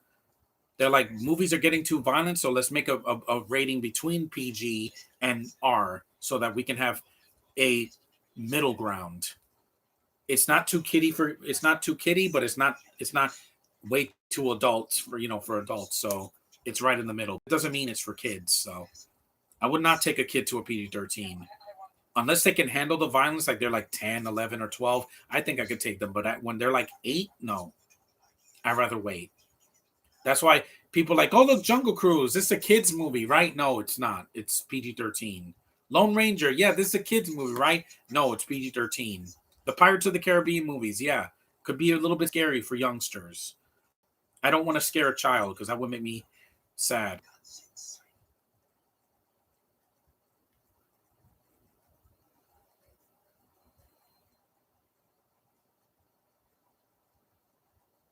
We're almost done. Yeah.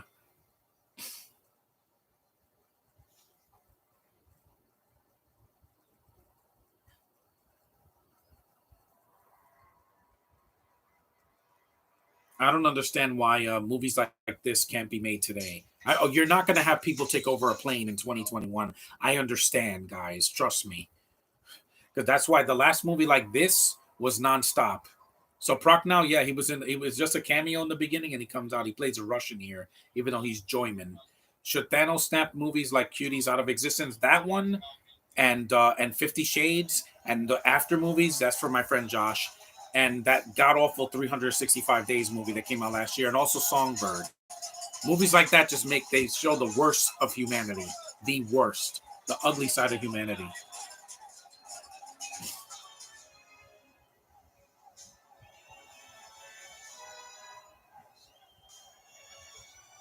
They're letting the prisoners go. I know that Russian guy. He was in Rocky Four.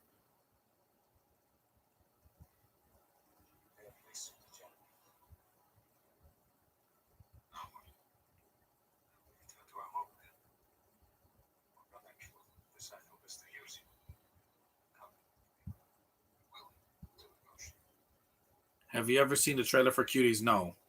It's not even in English. It's in French. Do French people have any freaking remorse? They were gonna let 14-year-old girls that they're gonna see this when they're much older and they're gonna have like predators coming after them. No, thank you, sir. No, thank you. If I had a daughter, she would never do something like that. Ever be even near a camera until she's old enough.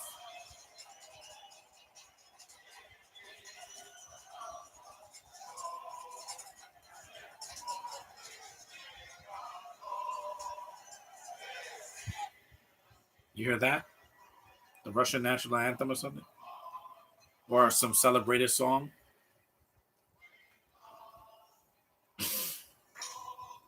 Yeah, he punched the.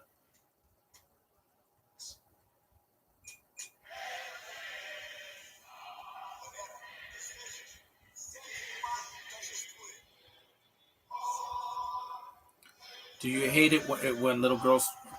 Yeah, because it's not cute. It's weird.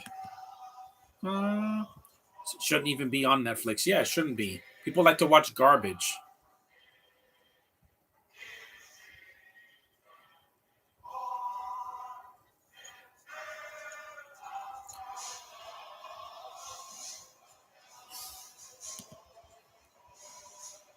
Jurgen Prochnow.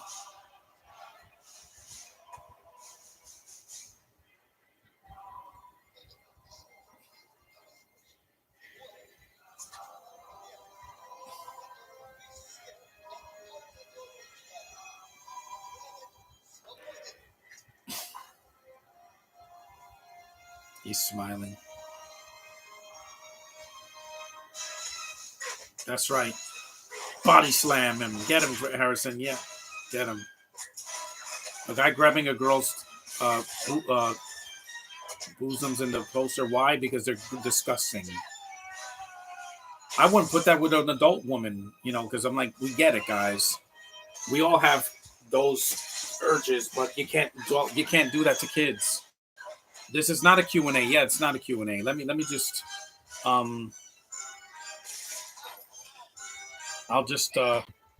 just mute him for now.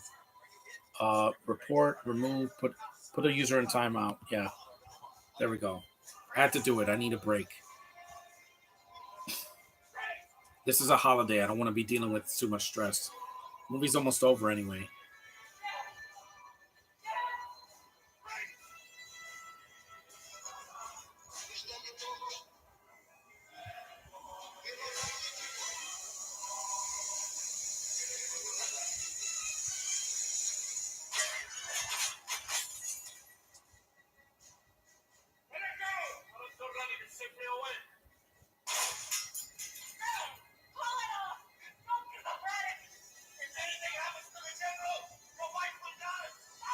You hear that?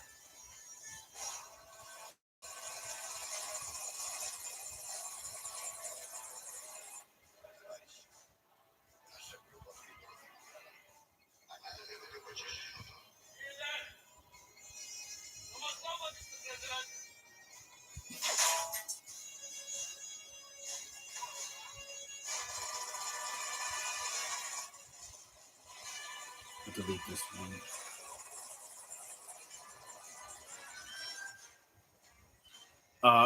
Back in 2004, I made a movie. There was a sex scene that was 5 minutes and it was in the dark. Well, that's fine. Do what you have to do. Freedom of expression is good, but not when it's forced.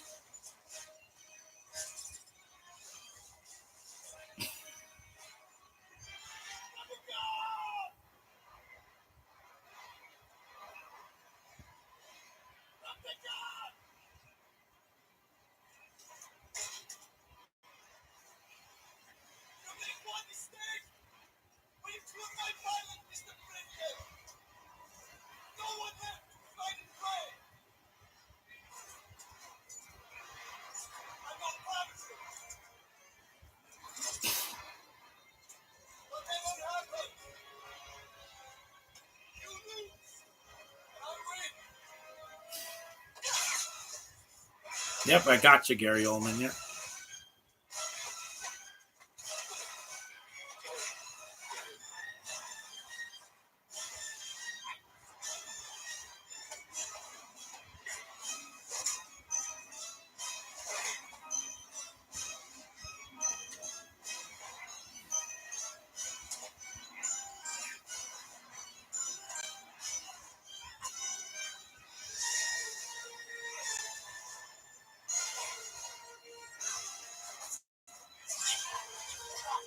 It's almost done, guys. This is when he puts the freaking thing around his neck. Yeah, this is great.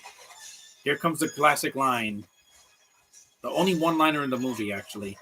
Oh, and they were over 18, of course. I get it. Yep. Yes, sir. Oh yeah, that's great. That's as American as you're gonna get.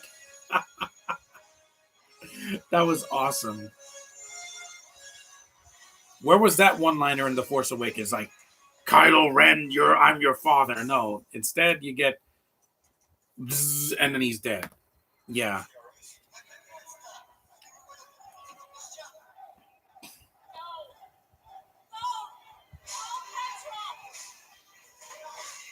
Yeah, get off my plane. I love that line. Even when I was 12 or 13 years old. When this came out, I was 12. But when I saw this on VHS in 98, I was like, that's a badass line. That should have been so stupid, but no, when Harrison Ford, he delivers it, man.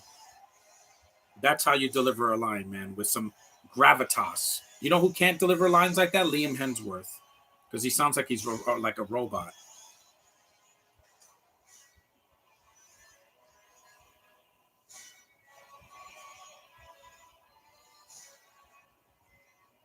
I will say this movie is better than Black Widow. Less CGI, way more intense. And Harrison Ford's performance is just overall stellar. I didn't get that with Binto, guys. I'm sorry.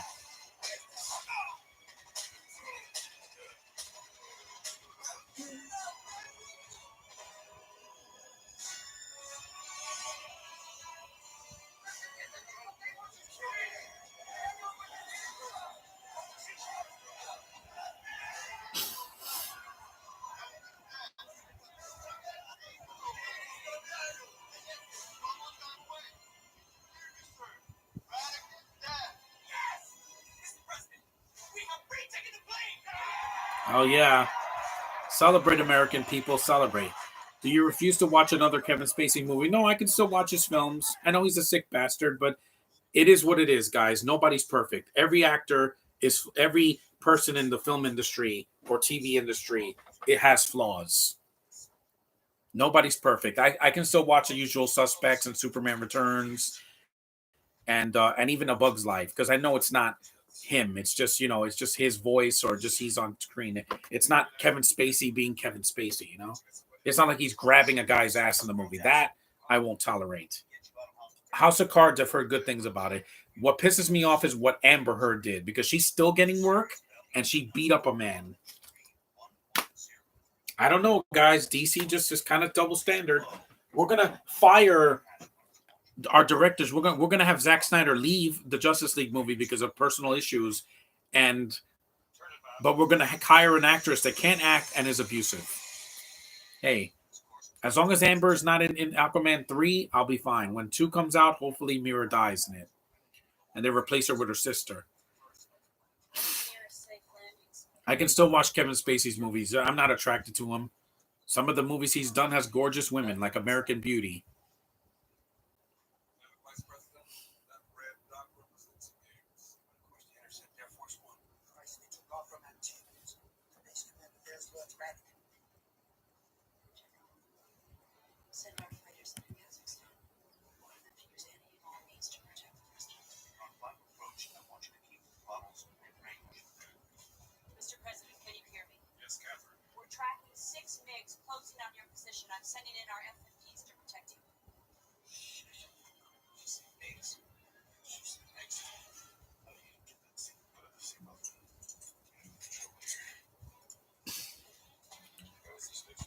Because, like I said, I have some of Kevin Spacey's movies. I got rid of Usual Suspects because it was a bare bones copy.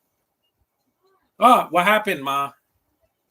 Oh wait, hold on. I gotta pause the movie for a second, guys. It's time to eat. I'll just keep the camera going. I'm almost done here. Hold on, my old screen.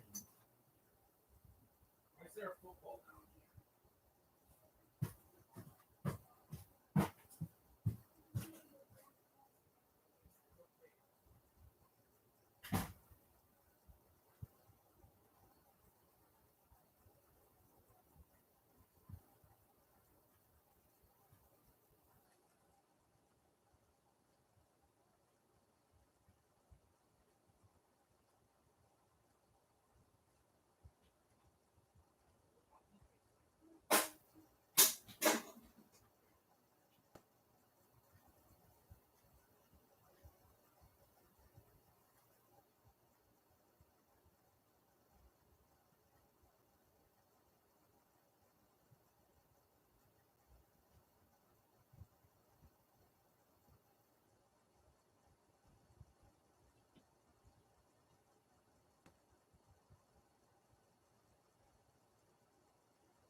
finish this podcast. The movie's almost over. See why I wanted to start it early?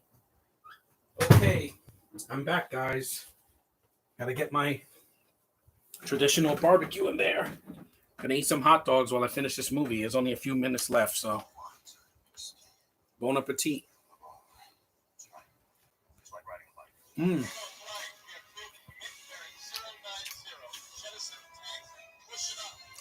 I own The Usual Suspects, 7, Baby Driver, LA Confidential, and American Beauty. The movies are still good. Baby Driver is not his film. It's Ansel Elgort's movie.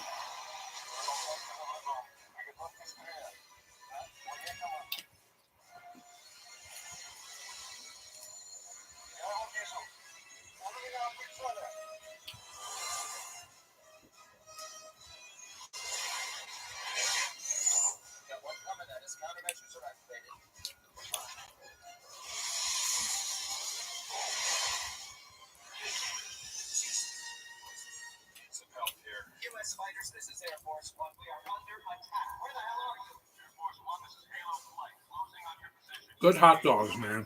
May not be here in 2 minutes.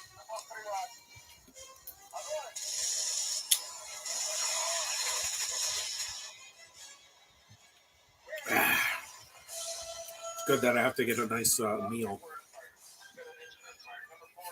It's tradition. Every 4th of July, Labor Day, Memorial Day, I usually like to eat barbecue. It's a yearly tradition.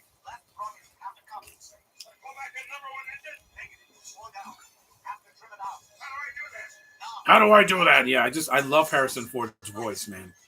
The voice of generation, of many generations. Mm-hmm.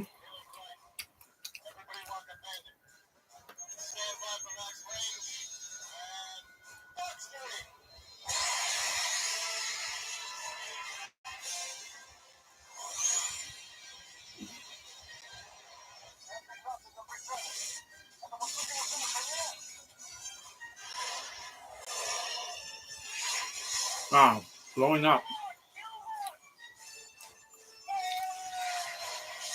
Mm-hmm. That's right, baby. That's right, U.S. Air Force, baby.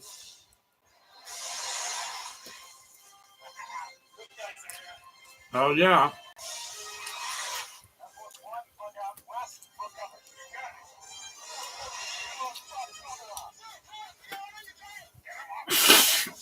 Get him off my tail. It sounds like Han Solo. That was his Han Solo. Never tell me the odds. It's good, man. The hot dog is good. My mom still knows how to cook, man. Been cooking for decades, and she still got it, man. Thanks, Mom. The movie's almost over. This is the third act, which is after Gary Oldman dies, the movie should have been over. But hey, they had to land the plane, so it could have been a little bit shorter. I think 2 minutes. It feels a little bit. It feels a little bit Independence Day, but the movie came out a year before this, so. Which also had the President of the United States flying. When is your next podcast? You'll have to wait, John Hill. It might be 9/11, but I'm not gonna. Don't quote me on that. You guys always ask that. When is your next podcast? It's not going to be tomorrow because I have things to do, and I'm still recovering from my COVID vaccine shot. Excuse me. Oh, that's annoying. We got a problem up here. Sir, Air Force One is badly hit. With the damage, there's no way they can land.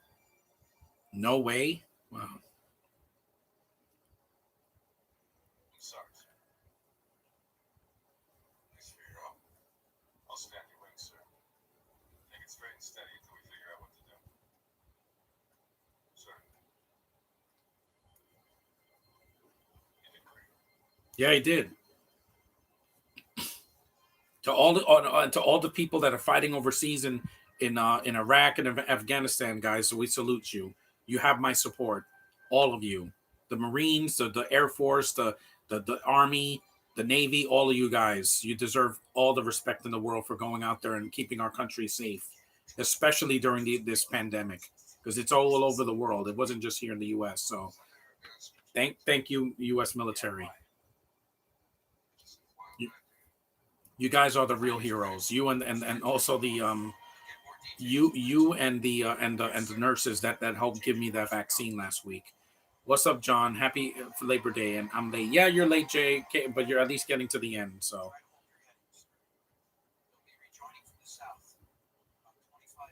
at least you made it. My friend Josh will have to see this later. Some people were avoiding it because it's a holiday.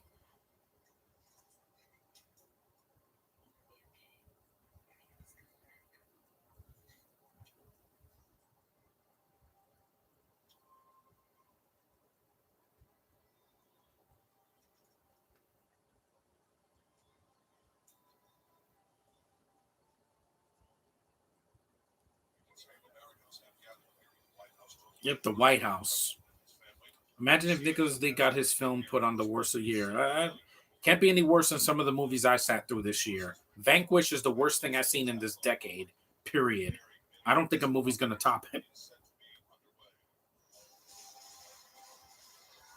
Force One, this is Liberty 2-4. Roger on your left side. You read. Air Force One, loud and clear.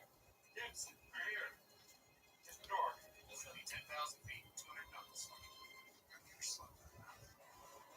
What president does Harrison Ford play of the United States of America? It's not a specific president. His last name is Marshall. It wasn't Bill Clinton. This isn't like when Jamie Foxx played the president. He was basically Barack Obama. Just they didn't say it because it was not a documentary. It's a action movie. People are sensitive. I literally said one little thing to my friend and he was whole fit over it. I know because people are really insensitive. The film was bad. It would have had like a 34% on Rotten Tomatoes, 5.7 on IMDb.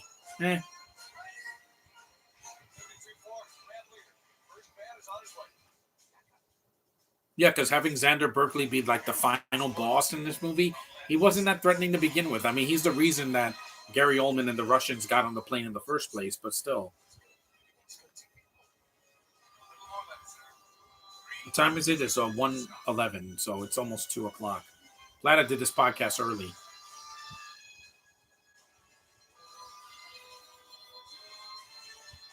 Yeah, my George Foreman grill just got totaled because, it's old. That's what happens when you have a machine you don't use for like months, Even the toaster, I use it once in a while.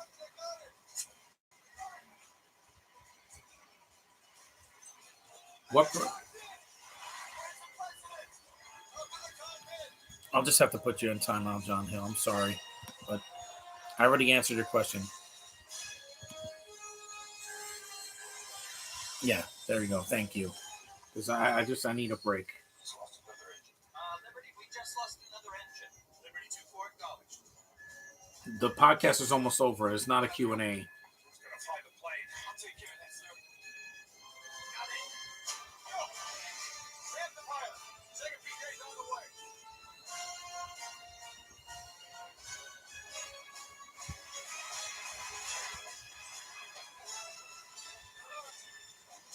Mr. President, this way.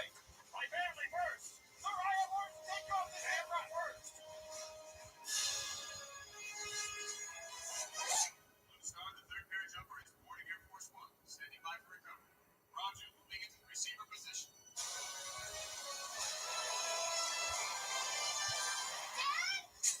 You all right, honey? Promise. Close your eyes. You can do it. Just hold on tight. It's like bungee jumping, except or zip lining. She's okay.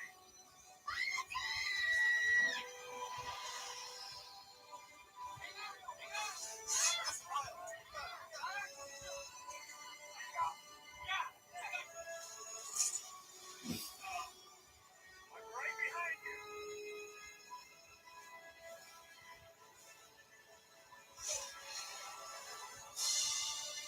It's a good patriotic music.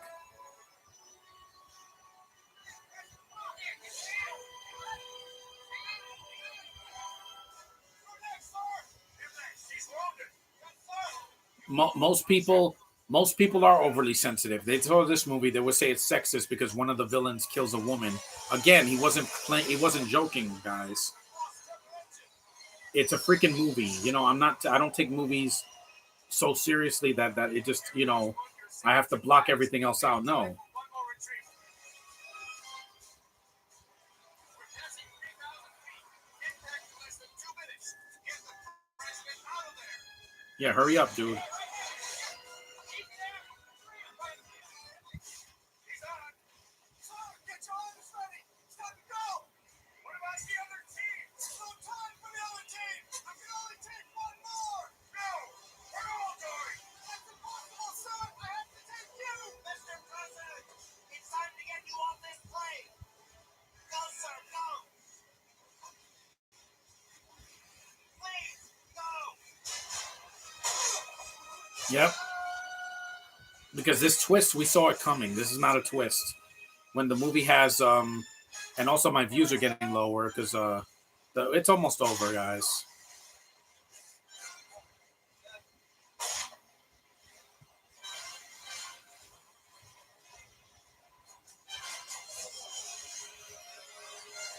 Give me the strap. I trusted you with my life. So will the next president. Now get it to me. You have to release the cable. We're descending to 1,200 feet. I'm getting off this plane. No, you're not, Xander.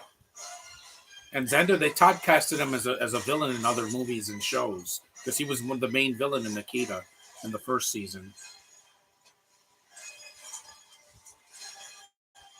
700. 500. We have to pull up. Good. No more messages because yeah, it's taking too long. This is not a Q&A, guys. If I was gonna do a Q&A, I would do a Q&A. This is a podcast. Yeah. That's CG. It looks a little dated, but that's about it, though. Most of the rest of the movie has really good effects.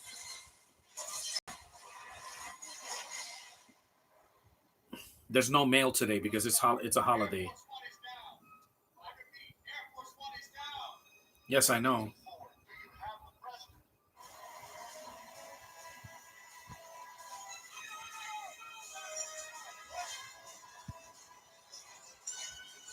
Deputy, do you have the president? Stand by.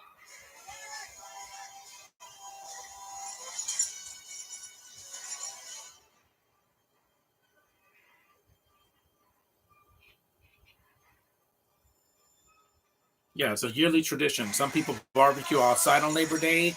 Well, at home, I like to barbecue uh, on the stove or on a grill. Liberty 2 boys changing call signs. Liberty 2 boys now Air Force One. Yes. Good movie. It's a feel-good movie, especially at the end. Thanks, Jerry Goldsmith, for that beautiful score. Welcome aboard, sir.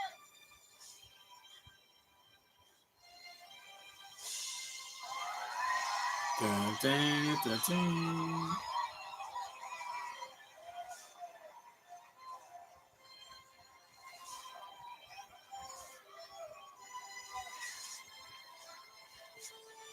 I never saw ripping papers be so important in a movie.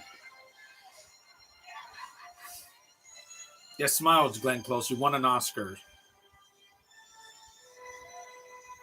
It's a good movie, man. It's a good movie. I think it's Wolfgang Petersen's best film, yes. American film. It captures the American spirit like it should, like this day symbolizes.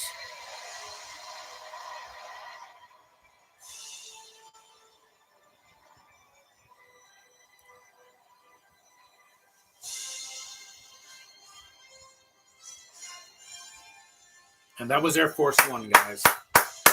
Still holds up. Even 20-something years later, 24 years later, it's still awesome. And thanks for watching. Thanks for your comments, Leah, Jay, Nicholas, Eddie, all you guys. I'm glad you were here for me. I'm always going to be here for you guys. You make my YouTube channel worth going to, uploading these videos and doing these live streams. Yeah. Thanks for watching. Happy Labor Day. Stay safe. Don't play with fireworks. And I'll see you in the next podcast, hopefully in a couple of days or by next week. But it'll be soon. That's Air Force One. I'm glad it still works, and I'm glad this movie is still amazing. So there we go. Thanks for watching, and I will see you guys in the next one.